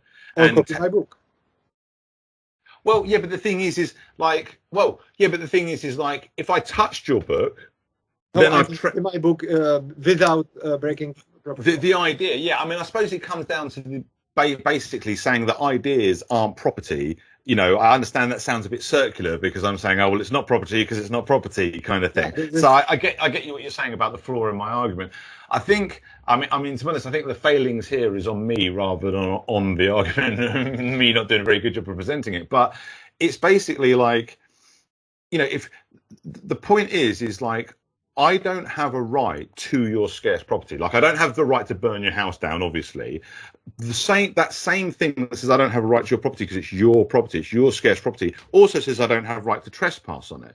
Now, whether or not I cause harm, whether or not you knew I did it, whether or not it's a small violation is a side point to the fact that I don't have that right. But I do have the right to take in any idea that's been put out, because the thing is, once you put an idea out there, you've put it out there. It's like saying I don't have right to breathe the air that you expelled. It's like you put it out there. You did that. You know, like you released it out, and it's not a tangible property that I can take from you or even touch, that I don't have a right to touch. You know, it's too abstract to be classed. I can say to this, okay, as long as you don't have there a guard, as long as you don't have there a fence, and it's just a yard, which is freely passable, you just put it there, you left it there, and I just went there because nobody stopped me, and because you did nothing to protect it, and you just left it there. And I am not saying that I believe what I'm telling you. No, I understand your plain devil's advocate. It's the same argument that you said that you expelled the air, you left there your idea, so I can use it. In the same way, I can say you left there your yard. It's unprotected. There is no fence. There is no guard. I just knew it's yours, because you told me it's yours, and so I went there, and because you just told me it's yours, but you didn't put there anything which would stop me. It's the same like I would tell it's my idea, but you used it because you think you have right to do it. So I can think that I have the right to trespass on your yard because it's just like yours, like my book. Yeah. Okay. The difference is I'm acknowledging. I assume I am, correct me if I'm wrong, but in this example, I'm acknowledging that it is your tangible property that I've trespassed on. I'm obviously making the argument that you're only because you're declaring it, but I'm assuming that, like, because the thing is, if we can both agree that it is your property, then we can both agree that there's a trespass. It's not your property just because you say it's your property. otherwise you could use the same argument for your book and say, oh, well, it's my idea, so that's my property. Just because it's not because you said it's your property that declares it property. It's like, you know, a consistent application of property rights that says it's your property because, you know, you built that house or bought it off the person who built it or whatever.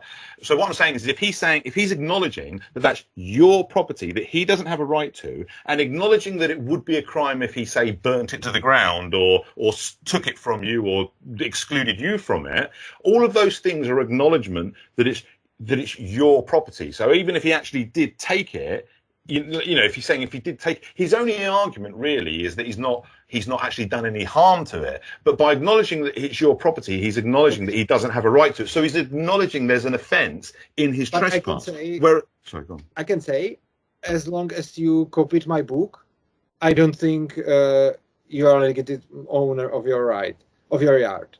I can, like, you are arguing that I acknowledged your property, but I, as a defender of intellectual property, I can say I agree with the property. I acknowledge property just of people who has the same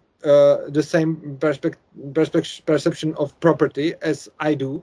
And if you don't, I don't, as well as I am now really saying that I don't think that the state is the legitimate owner of quite anything, because the state is so much violating non-aggression principle that is just not legitimate owner. I can say the same with this. As long as you are so much not respecting the intellectual property, I don't need to respect your yard. Yeah, okay, but I mean, they're not really making a principle-based argument. They're just kind of bribing or blackmailing the other person to say, well, if you don't do this, I won't do that kind of thing.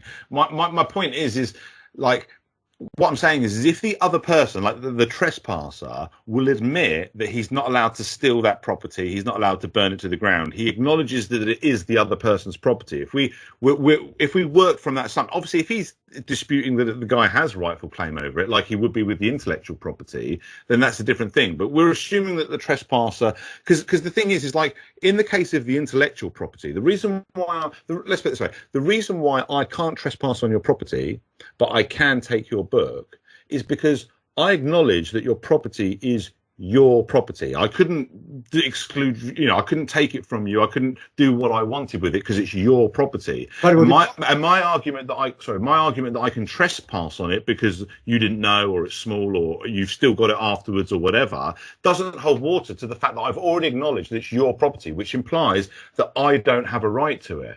But I'm not accepting the idea that your ideas are your property. Yes, but then I can tell you, when a communist don't accept that the yard is your property, he can go there.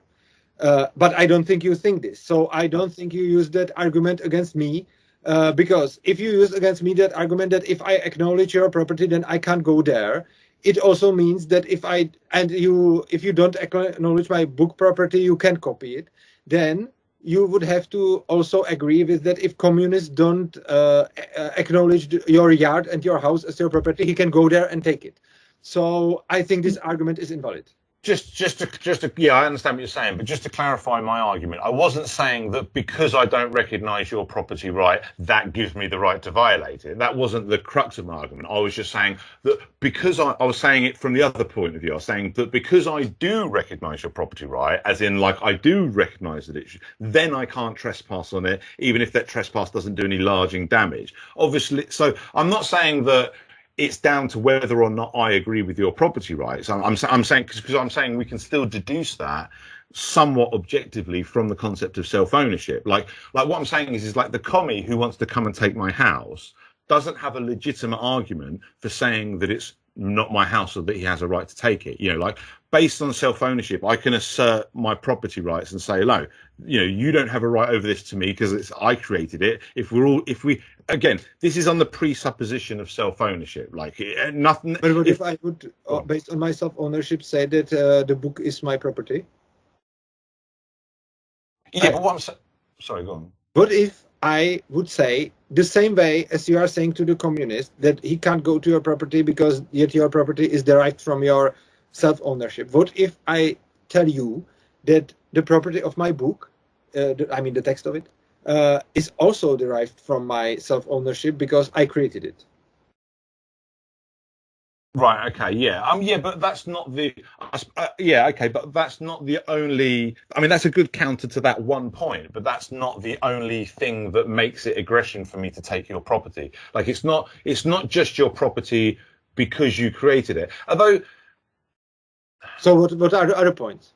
Well, I mean, the other thing as well. Did you really create it? Because this is the other thing. It's like the problem with ideas is they're not tangible. They're not like, they're abstract. You know, like it's like if I create a physical object that someone can, because the thing is, it's whether you take it or whether you just use it without my permission. Like a trespass would technically be using my property without my permission. Like either way, what I'm saying is with the whole idea of self-ownership, being able to create some tangible property that I have exclusive right to and others don't.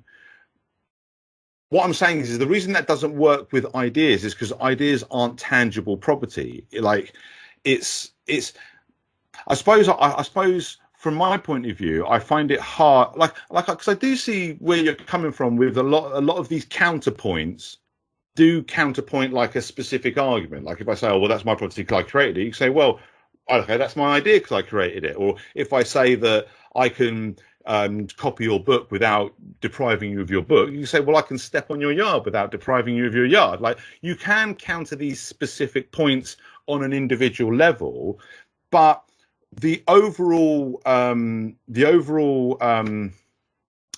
definition of property that we're deriving from self-ownership and property rights and the non-aggression principle, that kind of multi-dimensioned definition of what is property and what is rightfully owned property, which comes from self-ownership, I don't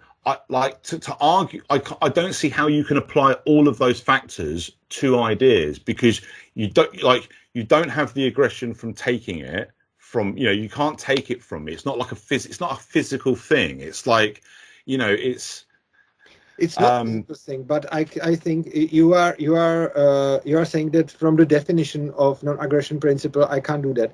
But I of course change the definition. This is not we can use it as it would be circular argument, because my definition in this discussion is that I can own physical objects and I can own non-physical objects, and I am saying that I can, from my self-ownership, derive my what I created physically, also what I created mentally, and like your definition says that you can own only physical objects, and my definition said I can own physical objects and even intellectual or mind objects. Yeah. And so you can't use this definition in any way as an argument, because you should use arguments to go to the definition, but the definition can't be used in arguments.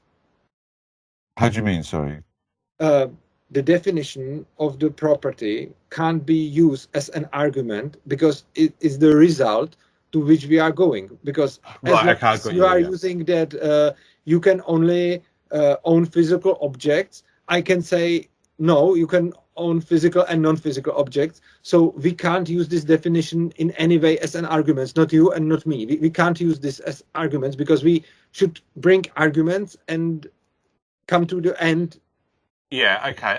Yeah, I mean, I understand what you're saying. I mean, that does allude a little bit to why I think that we need to have, like, to draw a line and have some kind of consensus over what reality is and what the non-aggression principle is and what property is. Like, we do need to have that, because otherwise it opens the door for these kind of conflicts where a commie would say, I don't recognize your right to own the means of production, and somebody else would say, well, I don't recognize your right to take my idea, you know, and stuff like that, and or because I view it as my property and what have you. So that kind of alludes to a little bit my argument as to why I think we need to have a line in the sand and say, okay, there's reasonable differences of interpretation, but there's also, you know, like a line we've got to draw to have some kind of universal coherent definition. So yeah, I do understand what you're saying. I mean, the thing is like the one point I will kind of hold on to a little bit though is this tangible property idea, because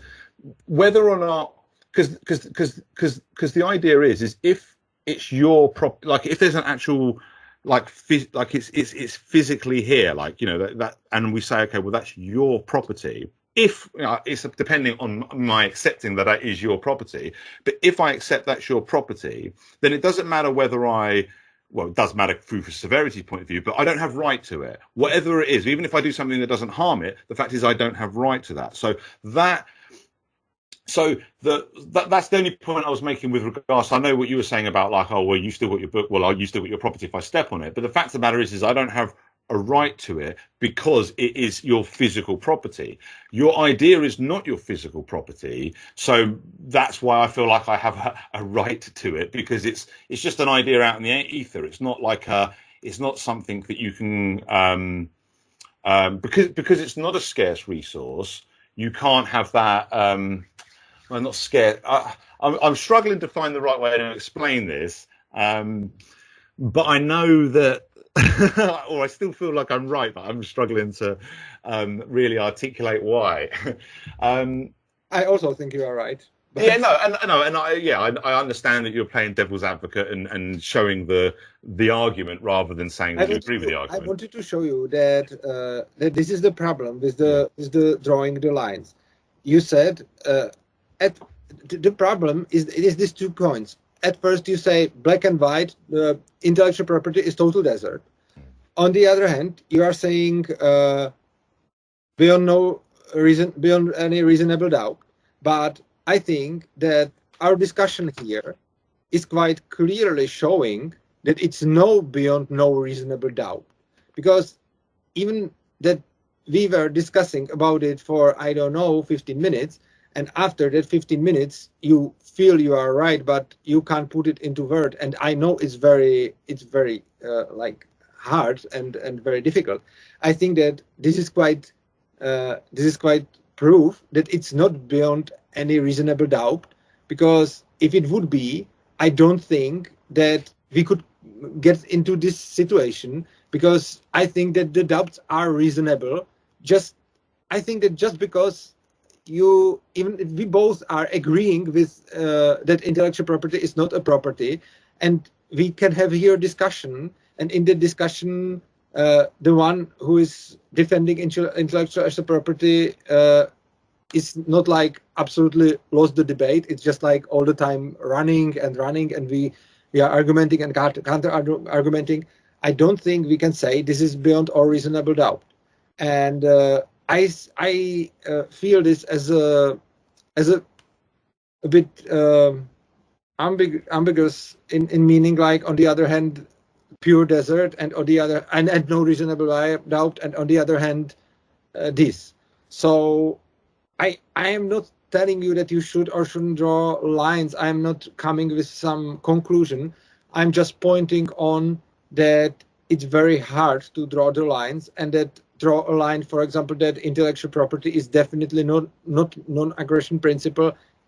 I would be very careful with it, because I agree with you. I absolutely agree with you that intellectual property is not a property, but I wouldn't say like it's pure desert. I would see it as something between grass and desert, depending on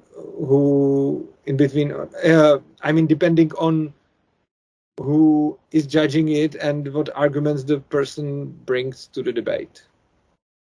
Yeah, I mean, you make some good arguments. I mean, the thing is I feel like it's a failure of my articulation rather than a failure of the argument, and it's something I'm going to try and think about more and really kind of polish my kind of the way I kind of present my argument on that, which is why I appreciate conversations like this, because it obviously helps refine my understanding of the ideas.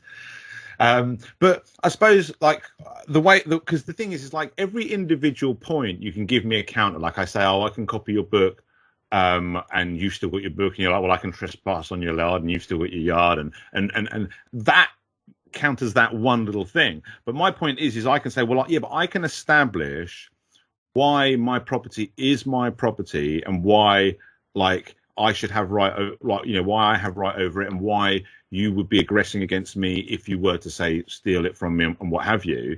And though you can point to examples of ways in which you could kind of use my property, which we can establish is my property, without doing other things that I'm using as arguments against intellectual property. My problem is I can't see any tangible basis for the argument of aggression with regards to taking so-called intellectual property. I can see good counters for some of the other side's arguments, like and you've given a lot of great counters that have really kind of made me have to think. But the reality still comes that if I try to put myself on the other side of the argument and argue for intellectual property, it's hard for me to make a case of aggression in any case, or ownership, because it's like, well, what have I got ownership over? Like I can say that I've got ownership. I can point to tangible property and say that's mine and you don't have right to it. So even if you trespass on it in a way that still leaves me with it, just like you can take my book and still leave me with it, all right, those things are an equivalent.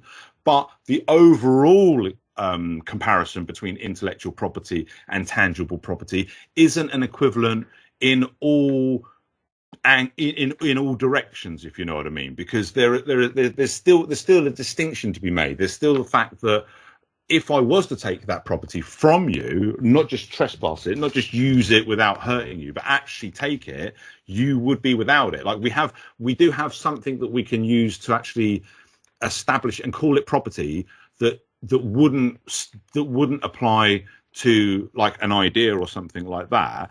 But I do take your point though, because and it's a very good point as well about the problem is like, you know, if it doesn't necessarily mean that I have to accept that it's your property for you know, for that, because what if a commie just says, well, I don't accept, just like I don't accept the, you know, like the thingy, I don't accept that you own your factory or your house and I'm going to take it from you or whatever. But this is actually kind of, in my mind at least, this actually alludes to, because I do understand the point you're making about the problem with drawing lines, and it is difficult, and this is why I think it should be reserved for what we're calling the black and white.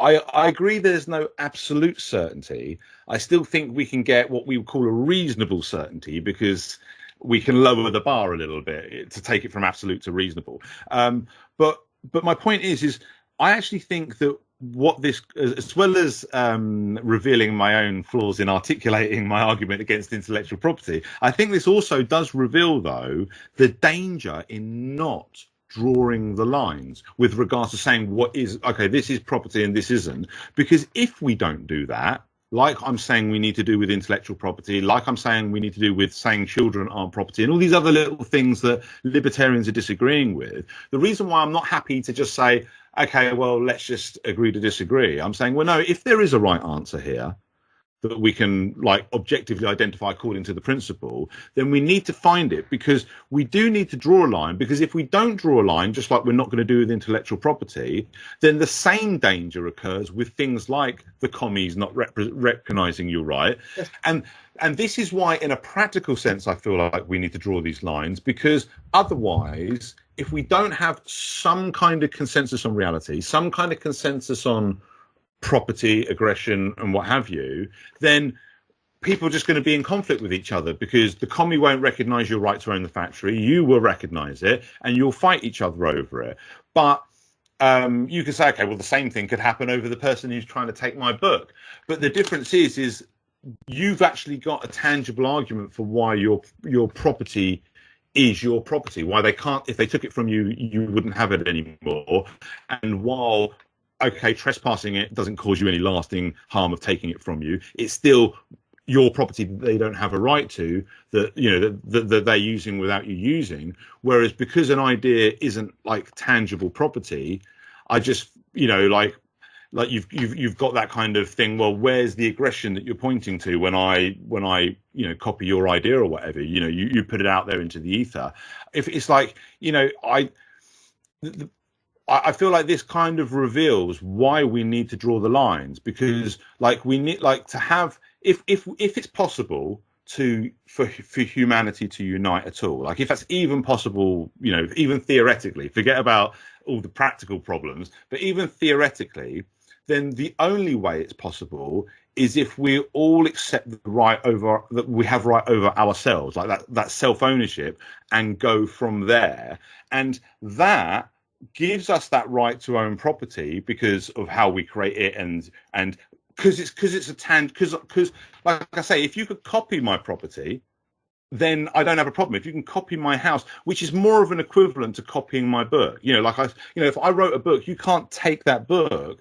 You can take my idea because it's not a tangible thing. Like I say, my failings to articulate this argument notwithstanding, I still think we can say on a reasonable certainty, but we would need to presuppose a definition of property, a definition of the non-aggression principle, and a kind of definition of basic reality. So I do see that it's not completely without problems, but I think that it's kind of like it's like when I said we can't escape subjectivity 100%.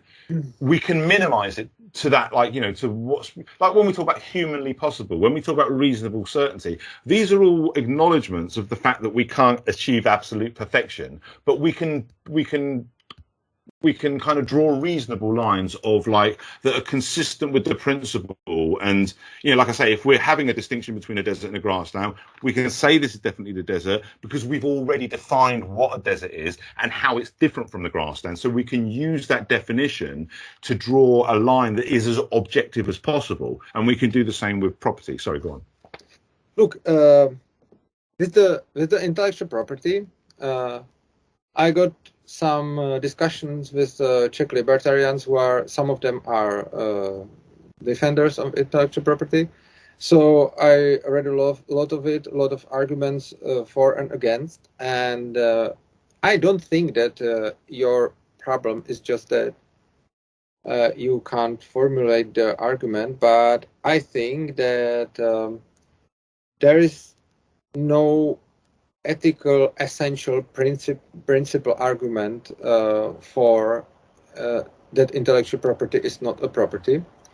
I must say I hate utility arguments. I don't know this kind of arguments. I really like the essential ethical arguments, not the utility ones. On the other hand, for the intellectual property, I find something between. I wouldn't say that I have just utilitarian argument. But I also can't say I have purely ethical argument. I think that the most ethical argument is still in this semi-utilitarian. And it is that in the case of physical property, you can quite always know when you break it or not. In the case of intellectual property, you basically never know.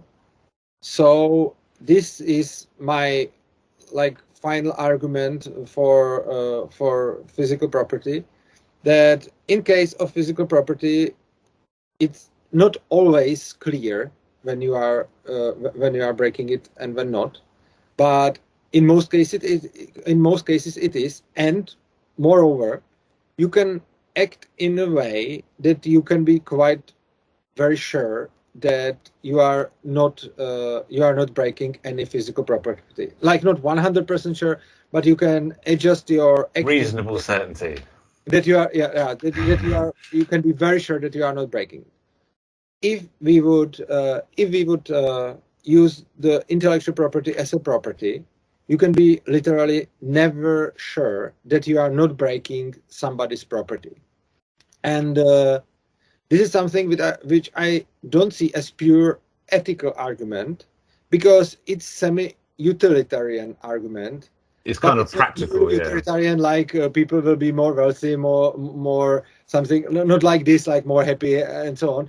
It's just argument that if you apply intellectual property as property, it's quite not possible for anybody to know in almost any case that they are not breaking somebody's property. So this is my top argument, but I'm still not so much satisfied with it, because this argument is still not purely ethics, and you can't, I am very much sure that you can't derive this from the self-ownership. From the self-ownership, you can derive the normal property. I believe that you can, from self-ownership, also derive the intellectual property. But the distinction between these two concepts is semi-utilitarian in this meaning that in one case you can quite always know that you are not breaking property, and the other case you can't. So I am tending to choose the one when people know their rights quite all the time. But I don't think that there is some pure logical line from self-ownership to physical property, which is absolutely logically excluding the intellectual property. I don't think there is something like that. I think that you can derive the intellectual property from self-ownership as well as you can derive the physical property. I think you can, in the sense of, like, you know, like if I come up with an idea, I can say, well, that's my idea, but I don't have a right to exclude other people from the idea because it's not a physical thing. Like, yes, but this is still circular argumentation. Like, you can't exclude because it's not physical thing. I can say I can't exclude because it is physical thing. It's like, you know, this is not like you can use force to ensure something, and there are situations when you can use force to protect your physical property, but you can also use force to protect your intellectual property. And in both cases, you can be successful and not. And we are again going to the utilitarian ground that in the case of physical property, you can much better keep it and guard it, and you can be much more successful in. Yeah, I suppose but the arguments for aggression in the case of taking, you know, like with regards to your physical property and your right to it, and that coming from self-ownership, like I can understand what you're saying. Like, there are certainly some of those arguments that could be applied to intellectual property, like your creation of it, for example. But there are also things like its tangible physical existence that you can't apply to an idea that you can apply to physical property. You know, like you know, like I say, it does come a little bit into how, you know, like our definition of property, but there are distinctions that we can make that are, I don't know if I would call them objective, but you can make the distinction even in within the physical property. You can, for example, say that it's different to it's different. There is definitely, you can make distinction between own something which is movable and which is not movable, or between owning a land. You can. There is definitely a very big distinction between owning a pencil or a book or notebook and owning a land, because the land, you are not owning the dirt, you are owning the space. So you can definitely own a space. By the way, it's not some absolute space, it's some space related to the center of the earth or whatever. So you can own a space, and you are right that you can make a distinction between intellectual property and physical property. Definitely, yes. I'm not saying that you can't. But as well, you can do a distinction between owning of physical objects and owning of space. And I would, I mean, I might have a slightly different conceptualization of land ownership to you, but the way I view things like land and space occupancy is, it's not about owning the space or the land. It's about owning yourself or your rightfully owned property, like your house and whatever else, that's just occupying and using, to use commie language, is just occupying and using that space. Like, the example I use is, like, imagine we're just in some area that's just unknown, like we're in the middle of a forest or wherever, it doesn't matter.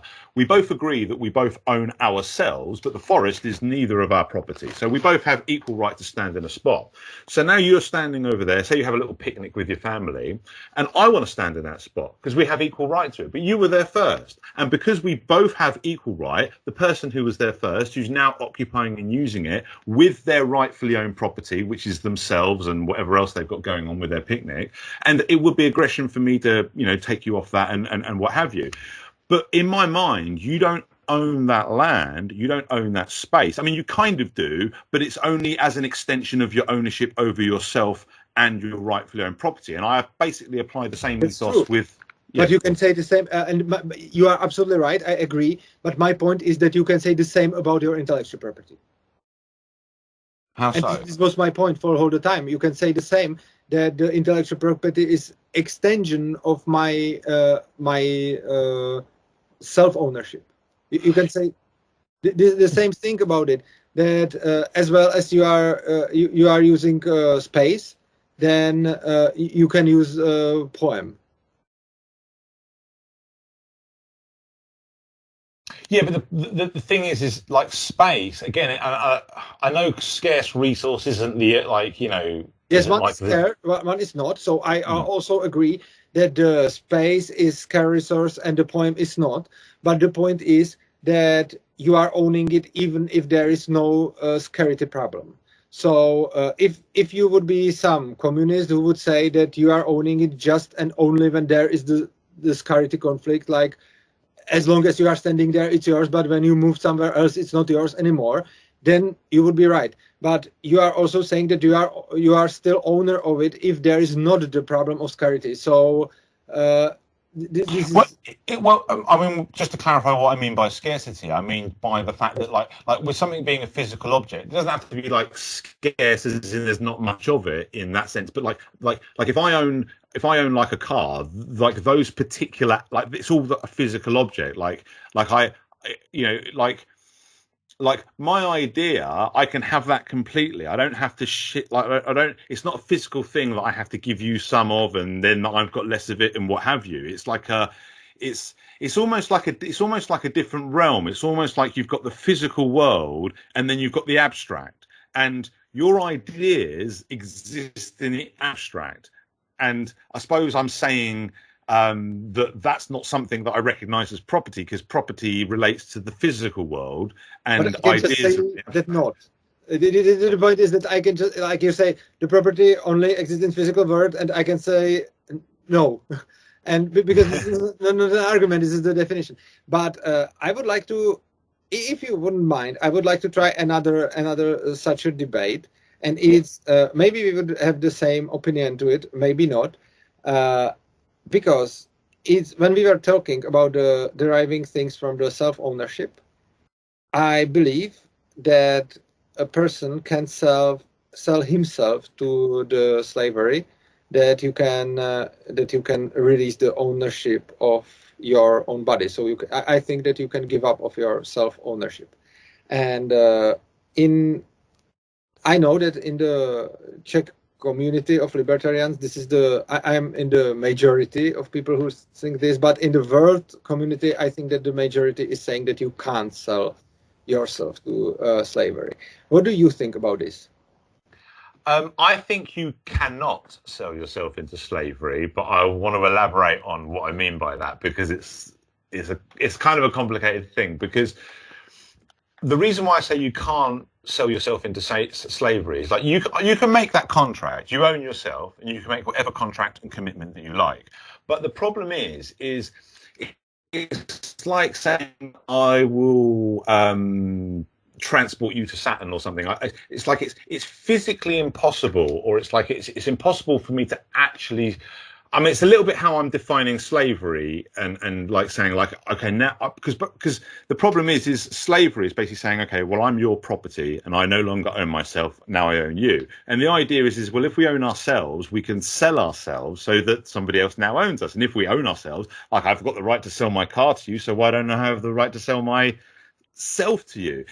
The problem is it's not so much about the right, because I can make a contractual promise to you to be your quote unquote slave, but that's not really being your slave. That's me making a promise to exercise my self-ownership in a way that's acting like a slave. But if I decided to violate that contract, for example, you could say, oh, I mean, I'm in violation of my contract, and you could accuse me of even NAP violations involved with that. Like if I defrauded you out of money, like say, I agreed to do it for a price and now I'm not fulfilling my end of the bargain and all the rest of it. But even if we accept that I've infringed upon you by breaking my contract, can we say that a reasonable and proportionate punishment for that would be to enslave me for the rest of my life? Like, you know, like, because obviously there's still proportionality and necessity that comes into play when it comes to justifiable enforcement of the non-aggression principle. So it's, I don't want to sound like I'm playing word games, because it does fall within how I'm defining a slave and what a slave truly is, because it's like, you know, like a lot of, because I've heard a lot of arguments for voluntary slavery, like, for example, Walter Block is quite well known outside of the Czech for being someone who says you can sell yourself to as a slave. And then someone like Stefan Kinsella, I don't know if you know him, but he's a good example of someone who makes the opposite argument, saying, no, you can't. And I fall more on Stefan Kinsella's side of it, because and it partly comes down to how I define what a slave actually is. And it's like, by promising to give myself over to you completely, I'm kind of making a promise that I can't really 100%. I can't really make myself your slave. I can promise to act as your slave. You know, I can promise to fulfill all the particulars of the contract that we're calling slavery, but it's not really slavery. It's really just a contract. It's really just an employment contract that I could break at any time, because the fact of the matter is the self-autonomy is all like, it's kind of like, I'm not particularly religious, but it's kind of like saying, I'm going to give my free will to you. You can't do that. You can just promise to dedicate your free will to me and act as if my free will belongs to you and I no longer have it. But it's always yours underneath, and you could violate that contract. And even if you're wrong to do so and be violating your rights, I don't think they could hold you to it, because it wouldn't be a proportionate and punishment. Sorry. The slave can, of course, try to escape or whatever, but he's slave and he is the property of the other. And I think that, well, my main argument for why you can put yourself into slavery voluntarily is that I suppose that we both would agree that you can sell any of your organs to anybody. Yeah. So, as you can sell your organs to anybody, you can also loan anything to anybody, to borrow something. So, if you sell me your organs, which you need for living, and I will borrow it to you, and you can use it, as long as I say you can use it, then this is practical slavery, because as long as you would do what I want, I am borrowing your organs. And since the moment you don't, I am taking my organs back. And I think this is the practical slavery done by contract, not for slavery contract, because there is this problem you just meant, and I know this argument, and is the Kinsella's argument, and also I think Hoppe's argument, but I think that this can be bypassed by saying, okay, one person sells its organs to the other person, and the other person borrows the organs to the first person. And the condition of this loan is that the first person have to do everything what the other person says, and when not, it does. So I think that you can do absolutely equivalent state to slavery by selling and borrowing organs. Yeah, I understand that argument, and that's a good point. But I think, and this unfortunately does come back to our definitions again, but your organs are not you. I mean, just like you, I mean, they're pretty vital. I understand. Yes. But the thing is like, you could cut your hair and sell it as a wig, and that's no longer your property. It will be somebody else's property. Like, they now own your hair as the wig. So, and like, I can sell my labor and all the rest of it. The problem is it's like, I mean, it comes down to, and this is a difficult question because there's not really a definitive answer to this question, but it does come down to when we talk about self-ownership, it's like, okay, well, what is the self? You know, who are you? What part of you do we remove that's actually you? You know, I mean, and this is... I think there is no such a part. Well, perhaps not, but we are kind of working on the premise of that, because we're saying, you know, we are working on certain presuppositions of reality, and one of those presuppositions is that we are individual selves. There is such a person as you. There is a self there, and the flaw I see in your, I mean, it's a good argument, but the flaw I see in that argument is it's presupposing that every part of your body is part of yourself, even after you've separated it from you. Like what I'm saying is like, if I cut my hair and discard it, it's no longer part. It's not me. It's like, and that is. I don't think I assume this, because of course, you can define slavery in a way that nobody ever was anybody's slave.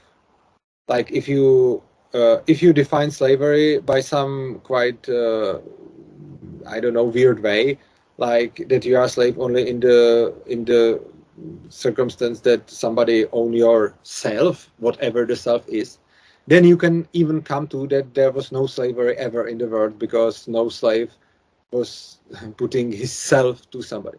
But if we are seeing slavery as what it really was in history, I mean, somebody is owning the other people, giving them orders, and if they don't fulfill their orders, he kills them, or he can kill them just like that.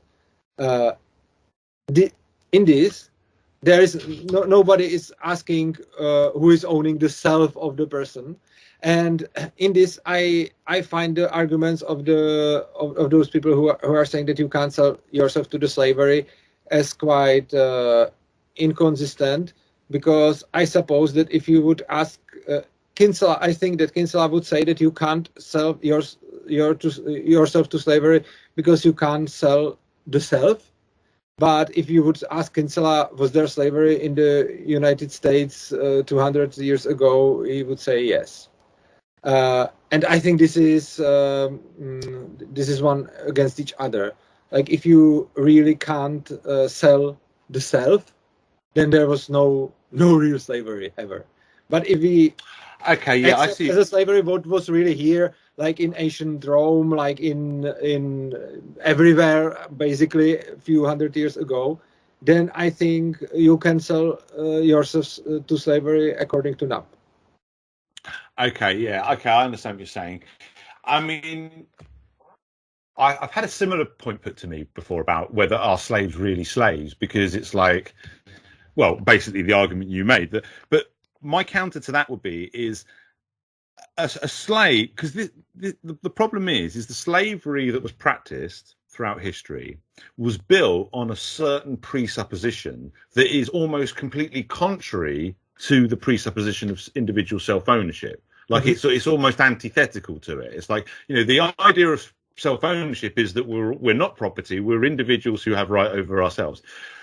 Slavery goes against that and deems people as property that can be owned. So what I'm saying is the reason why. So when you say, okay, well, were they slaves then? Because we're saying that that's not even a legitimate, title for what they were. They were just being treated as slaves. And in a certain sense, that's true. I mean, I had it once. Somebody asked me if a slave had the right of self-ownership. And at first I wasn't sure what they were asking me, because they were having that right denied, but it was rightfully their right, if you know what I'm saying. Like, yes, it's a little bit like, it's a little bit like a woman has a right, or a man, or anyone has a right not to be raped. But if they're being raped, that right doesn't do them much good, because that right's being violated. Yeah. So my point, so when he says to me, were slaves really slaves? I was like, well, from a philosophical point of view, they were free individuals that were treated as slaves. So when I say that there's no such, that would be my counter to your point about, then there's no such thing as slavery if you're saying that, because I'm saying, well, no, in a sense there isn't any such thing as a slave, because it's a totally it's an illegitimate designation and conceptualization or whatever. So we're saying what happened is people can be, like the people that were treated as slaves, they weren't actually, they were slaves in one sense, but do you know what I'm saying? Like, they were treated that way, but in a true moral sense for at least for people that believe in self-ownership, that was wrong. They weren't slaves. They were just treated as slaves. They were treated as property when they were actually self-owning individuals that were on a moral point of view free, but in a practical sense they were denied that freedom by people. Yeah. And of course that's true. But if I say if we would consider the slaves in slavery as slave, like if we would call them slaves, then do you think you can according to principle, non-aggression principle, sell yourself to slavery?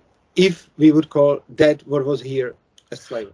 Well, no, because like if we're going to say that they were slaves, we'd have to acknowledge we're saying, we're not saying it in the context that we really think that they're actually slaves in this moral philosophical sense. We're saying that they're slaves as in that's how they're being treated, you know, like as slaves, like as property who don't own themselves. What I'm saying is a self-owning person can't sell themselves in that sense, because they will always be a free individual, and although they can be treated like a slave, that's still dependent on their volunteering to do so. Like what I'm saying is like, you know, like you could, my argument about like someone not truly being a slave, you could say, well, that means that no one was ever a slave, but they were treated like slaves. So what I'm saying is so like you can volunteer to be treated like a slave, but that's not the same as someone forcing you to be a slave, like, you know, like designating you a slave, you know,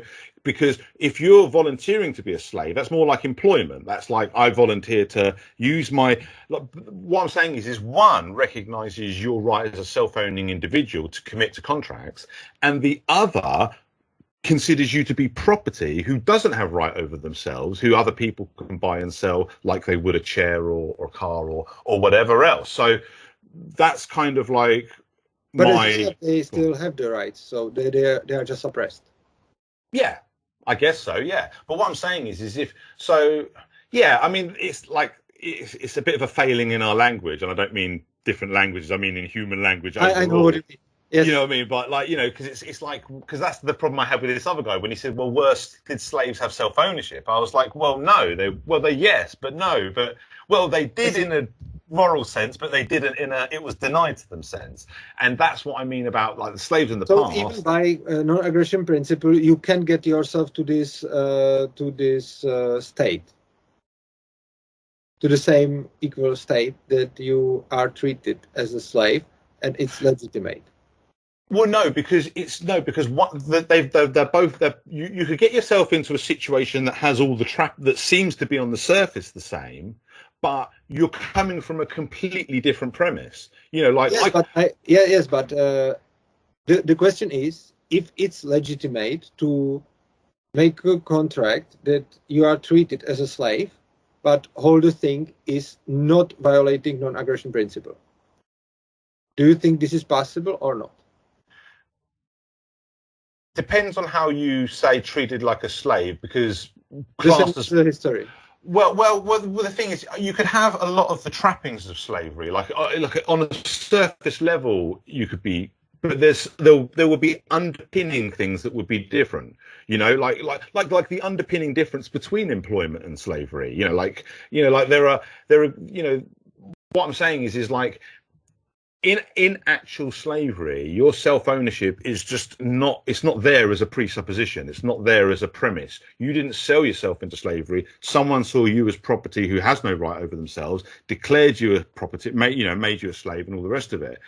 If you volunteer to be a slave, and in quotations, what I'm saying is you're volunteering to. It's a little bit like, you know, someone says, "Oh, I'll be your sex slave" or whatever. You're not really a slave because it's a voluntary thing. And like, I suppose my point is part of the definition of slavery is its involuntary nature. Okay. And so if you define slave that it's involuntary, that's obvious that you can voluntarily. Yeah, yes, I see that's how kind of circular. This is quite definition trick, I think, because if you just follow what's really happening there and not how it's defined, I think it's possible that the impossibility is just made by. But the difference is, well, let's go back to the sex slave thing, because if you were an actual sex slave, as in a real slave that was being forced to be that way and treated as property but used as a sex toy, let's say, for example, or if you were one of these kind of, you know, kinky people that wants to be a sex slave, what the difference is one is still recognized underneath this veneer of pretending to be a slave and acting as a slave and promising to play that character and role.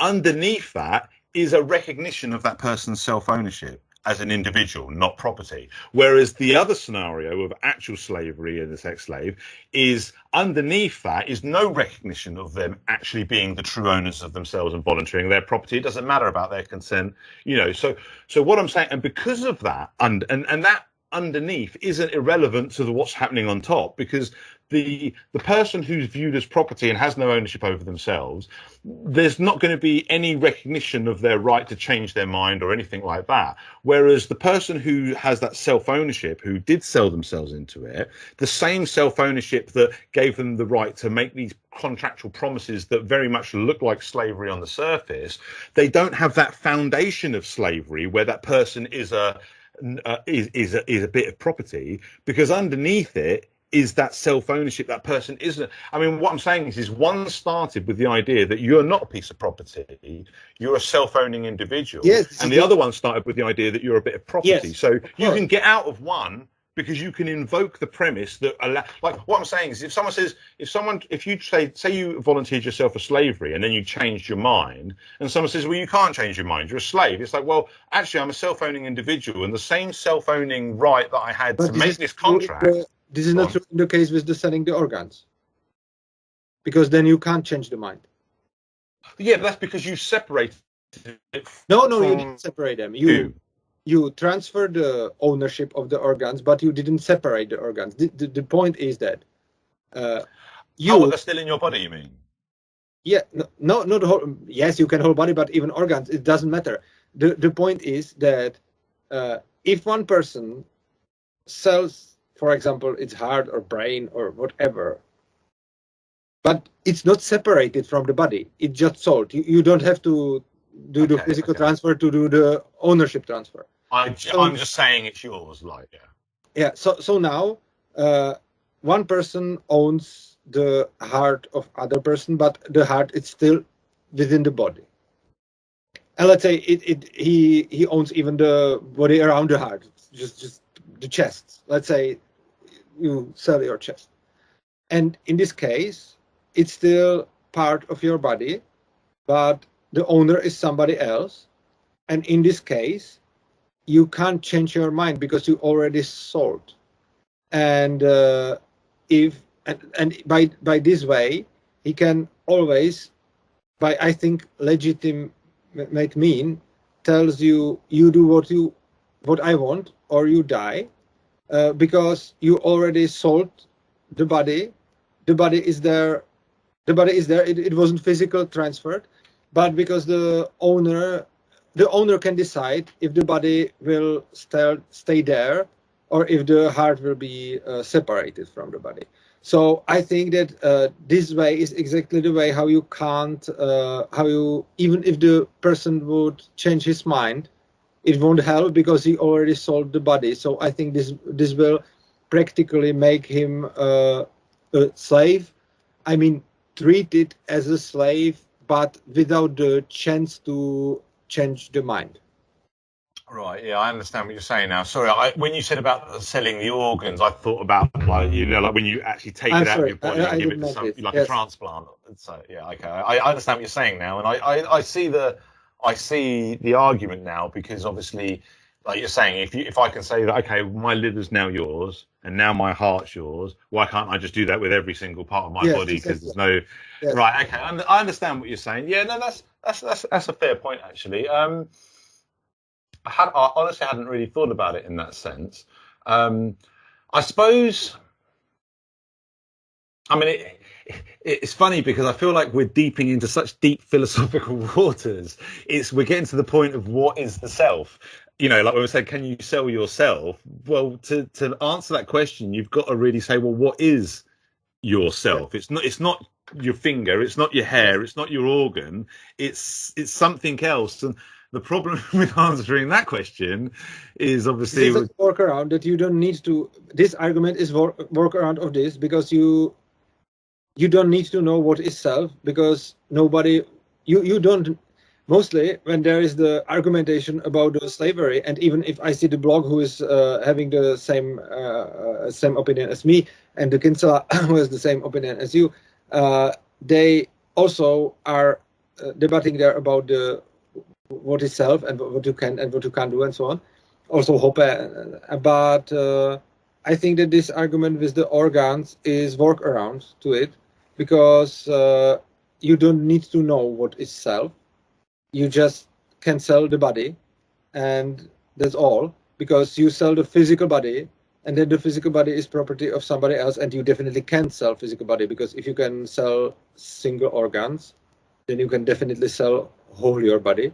And as you sold, there is, at first, doesn't matter who is self, and then according to non-aggression principle, the body has another owner, so the owner can legitimately kill you anytime, and this is making you somebody who can be treated like a slave, but the non-aggression principle is not violated.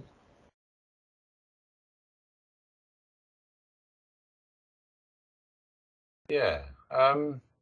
Yes, that's quite that's the more compelling argument that I've come across, actually, because I see where you're getting at, actually, and because I've had discussions like this with people like Walter Block, and it was never really presented like that. It was always kind of more presented on the side of like, well, you know, you've made a contract, so that's it. It's done. You've transferred your ownership. And obviously our side of the argument, like both mine and Stefan Kinsella's, from what I understand it, has always been, well, you can't really ever sell yourself, because you can't, because who you are is, you can never really give that away. And even though I still kind of hold on to that as a true statement, what you're saying about, though, is, okay, but you can sell your liver, you can sell your heart, you can sell this, that, and the other. And it's hard to draw a line and say, okay, well, yeah, but now you're selling yourself and you're not able to do that. You can even sell your heart when you die by that. You can decide to sell your heart and die, or give your heart and die. It's definitely, every libertarian say yes to that.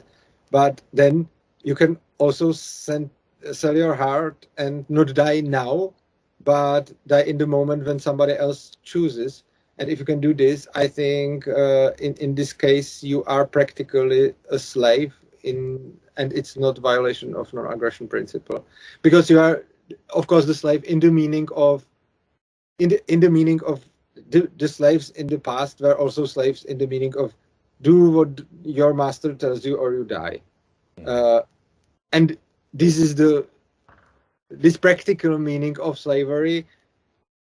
I also agree that they were still self-owners, but this right was suppressed. Yeah. So I wanted just to say this, that I put this argument because at first, always when I read Hoppe or Block and Kinsella and this argumentation, this was the first thing that came to my mind, and I was like, you don't need to even agree on what is self, because it can be done another way. But the point why I was telling it now is the non-aggression principle, I think, is the best, let's say, the best law. It's not a law, it's the best principle, it's the best ethics tool we have here. I absolutely didn't find any better, so I absolutely agree with you that it's great. But on the other hand, I think that every law, every ethical principle like this can't be self-explanatory, and you can't have algorithmical solution of that. Like every law has to have some judges or arbiters or something like that, because no law is self-explanatory. And I see when you try to draw the line, I think you are trying to make the NAP self-explanatory, which would be absolutely great if the NAP would be self-explanatory. I would love it. But I think that the word is too complex to make any self-explanatory right, except of such like you can do whatever you want as long as you are stronger. This is self-explanatory, right? Because it's always. But if we want to have any law, even if we want to have a non-aggression principle or law of any existing state or any historical law or whatever, I think it's never self-explanatory, and you always have to have some judge, somebody who will always somehow apply it to some cases. And I on purpose ask you on this because I somehow guess that we will not agree on it. And there's few other topics like that which probably some anarcho-capitalists wouldn't agree, which is still very much great because we went much more far than most of other people who are not voluntarists or anarcho-capitalists, because I like to talk to anarcho-communists. I know some of them, and their opinions are so much different one from each other, that it's absolutely not consistent together. I love that anarcho-capitalists are very consistent together, but even we have some points where we quite can't agree. And if somebody would come with self-explanatory NAP who wouldn't need any judge or arbiter or any such a person, I would love it and it would be great. But I don't think it's possible. Okay, well, I'm not going to give up that mission quite yet, but no, you've definitely given me a lot of food for thought. I mean, like the slavery thing, definitely. I'm going to sort of continue to mull that one over, particularly the points you made with regards to the selling of the organs. I mean, I'm still kind of niggled by some counter arguments with regards, well, not counter specifically to that, but counter arguments in the overall voluntary slavery thing with regards to because there's still a contradiction with regards to the underlying premise of, like, you know, slavery where people are viewed as property and bought and sold against their will, and then this voluntary slavery. So there is obviously, but that's a definitional thing on what we're calling a slave, and obviously there's obviously the whole thing about being treated as a slave and actually being as part of a moral reality as well. So but no, that's a very good point about the organs thing. I would like to ask you if you would. Yeah. I noticed that you are talking to famous anarcho-capitalists from the world. If you would meet some of them, I would like if you can present them this argument, and if yes, then write it to me, and I would like to watch a video where you are talking about this, because I'm very much active on the Czech libertarian scene. I wrote a book. I wrote more than 1,000 of texts, short text, but anyway. But I'm writing everything in my language because I don't feel so comfortable in English. I'm reading it. Reading it, but I'm not active in this talkings or discussions. So if you would put this argument to some worldwide discussion, I would be happy. And if you would send me the link to it, I would be very happy to hear somebody to talk about this, because maybe those people will come with something which is a good counter argument to this, and which I didn't sort out. Yeah, for sure I will. And I mean, to be honest, although I will do that, I do think you should talk to some of these people directly as well. I mean, I've had a perfectly good conversation with you. I haven't had any problems with regards to language and that. So I would encourage you to speak to these people directly, but I'll gladly also present those arguments as well. I mean, like I say, there's still certain things that even I can kind of see that I can imagine them saying with regards to, like I say, there's the coherence of the premise of, you know, declassing people as property at the beginning and classing them as self-owning individuals, and the kind of, you know, the idea of saying, well, you know, you know, there is still that, and there is still the, can you really sell yourself? But like I say, I do take your point about the whole, well, if we're going to let you sell first, we'll let you cut your, you know, and you almost do it in stages. You say, well, can I sell my hair? And you go, okay, yeah. Okay, well, can I sell my organ? It's like, okay, yeah. Can I sell it and keep it in my body though? Yeah. And then, you know, and you just build it up to the point that there's nothing physical left that we can point to that you haven't sold to somebody else. Still yourself. You don't even need to sell whole the body for it. You can just sell the part which you need for my arms and legs or whatever. Yeah. No, I mean something which you need for your life. If you sell something what you need for your life, it's make you practical slave. are still making you a choice to be quadriplegic or slave.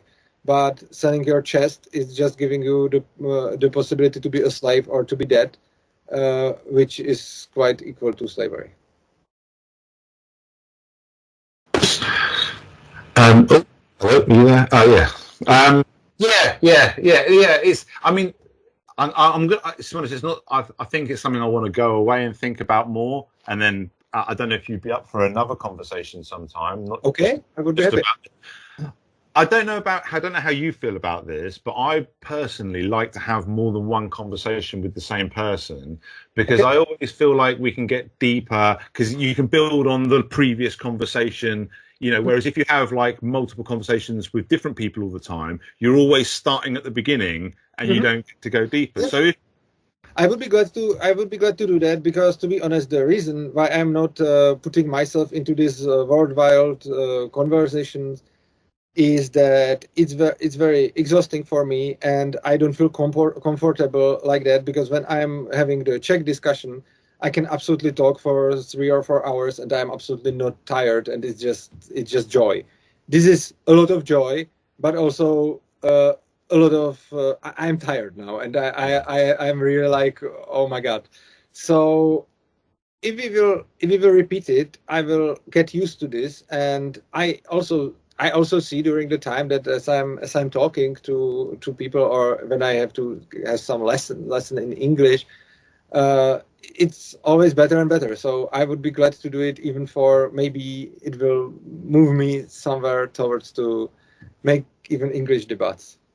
Yeah, okay. Well, I mean, helping your English, and from my point of view, helping our understanding of the ideas and exploring them more as well. 'Cause like I say, I like to, just because I think that if you just have one conversation with lots of different people, each time you've got to start from the beginning, and you don't get to go any deeper and explore more. And I think we've covered a lot of things that are worth revisiting and going away and thinking about, and then coming back with points and stuff like that. So did you want to kind of wrap it up now, as you're getting tired? But I really appreciate you taking the time. I've really enjoyed the conversation. You too. And I will definitely pass on your arguments to people like Stefan Kinsella. And I will get back to you with any responses they've got. Like I say, my points are as they stand, but I do think that is a very good point to make about the whole, where does it stop with regards to what part of yourself you're selling, and where does it become? So it's a good point, well made. And I really appreciate the conversation. So good night, and I send my greetings to all the people who are listening to this or watching this. Bye bye. Bye bye. Thank you.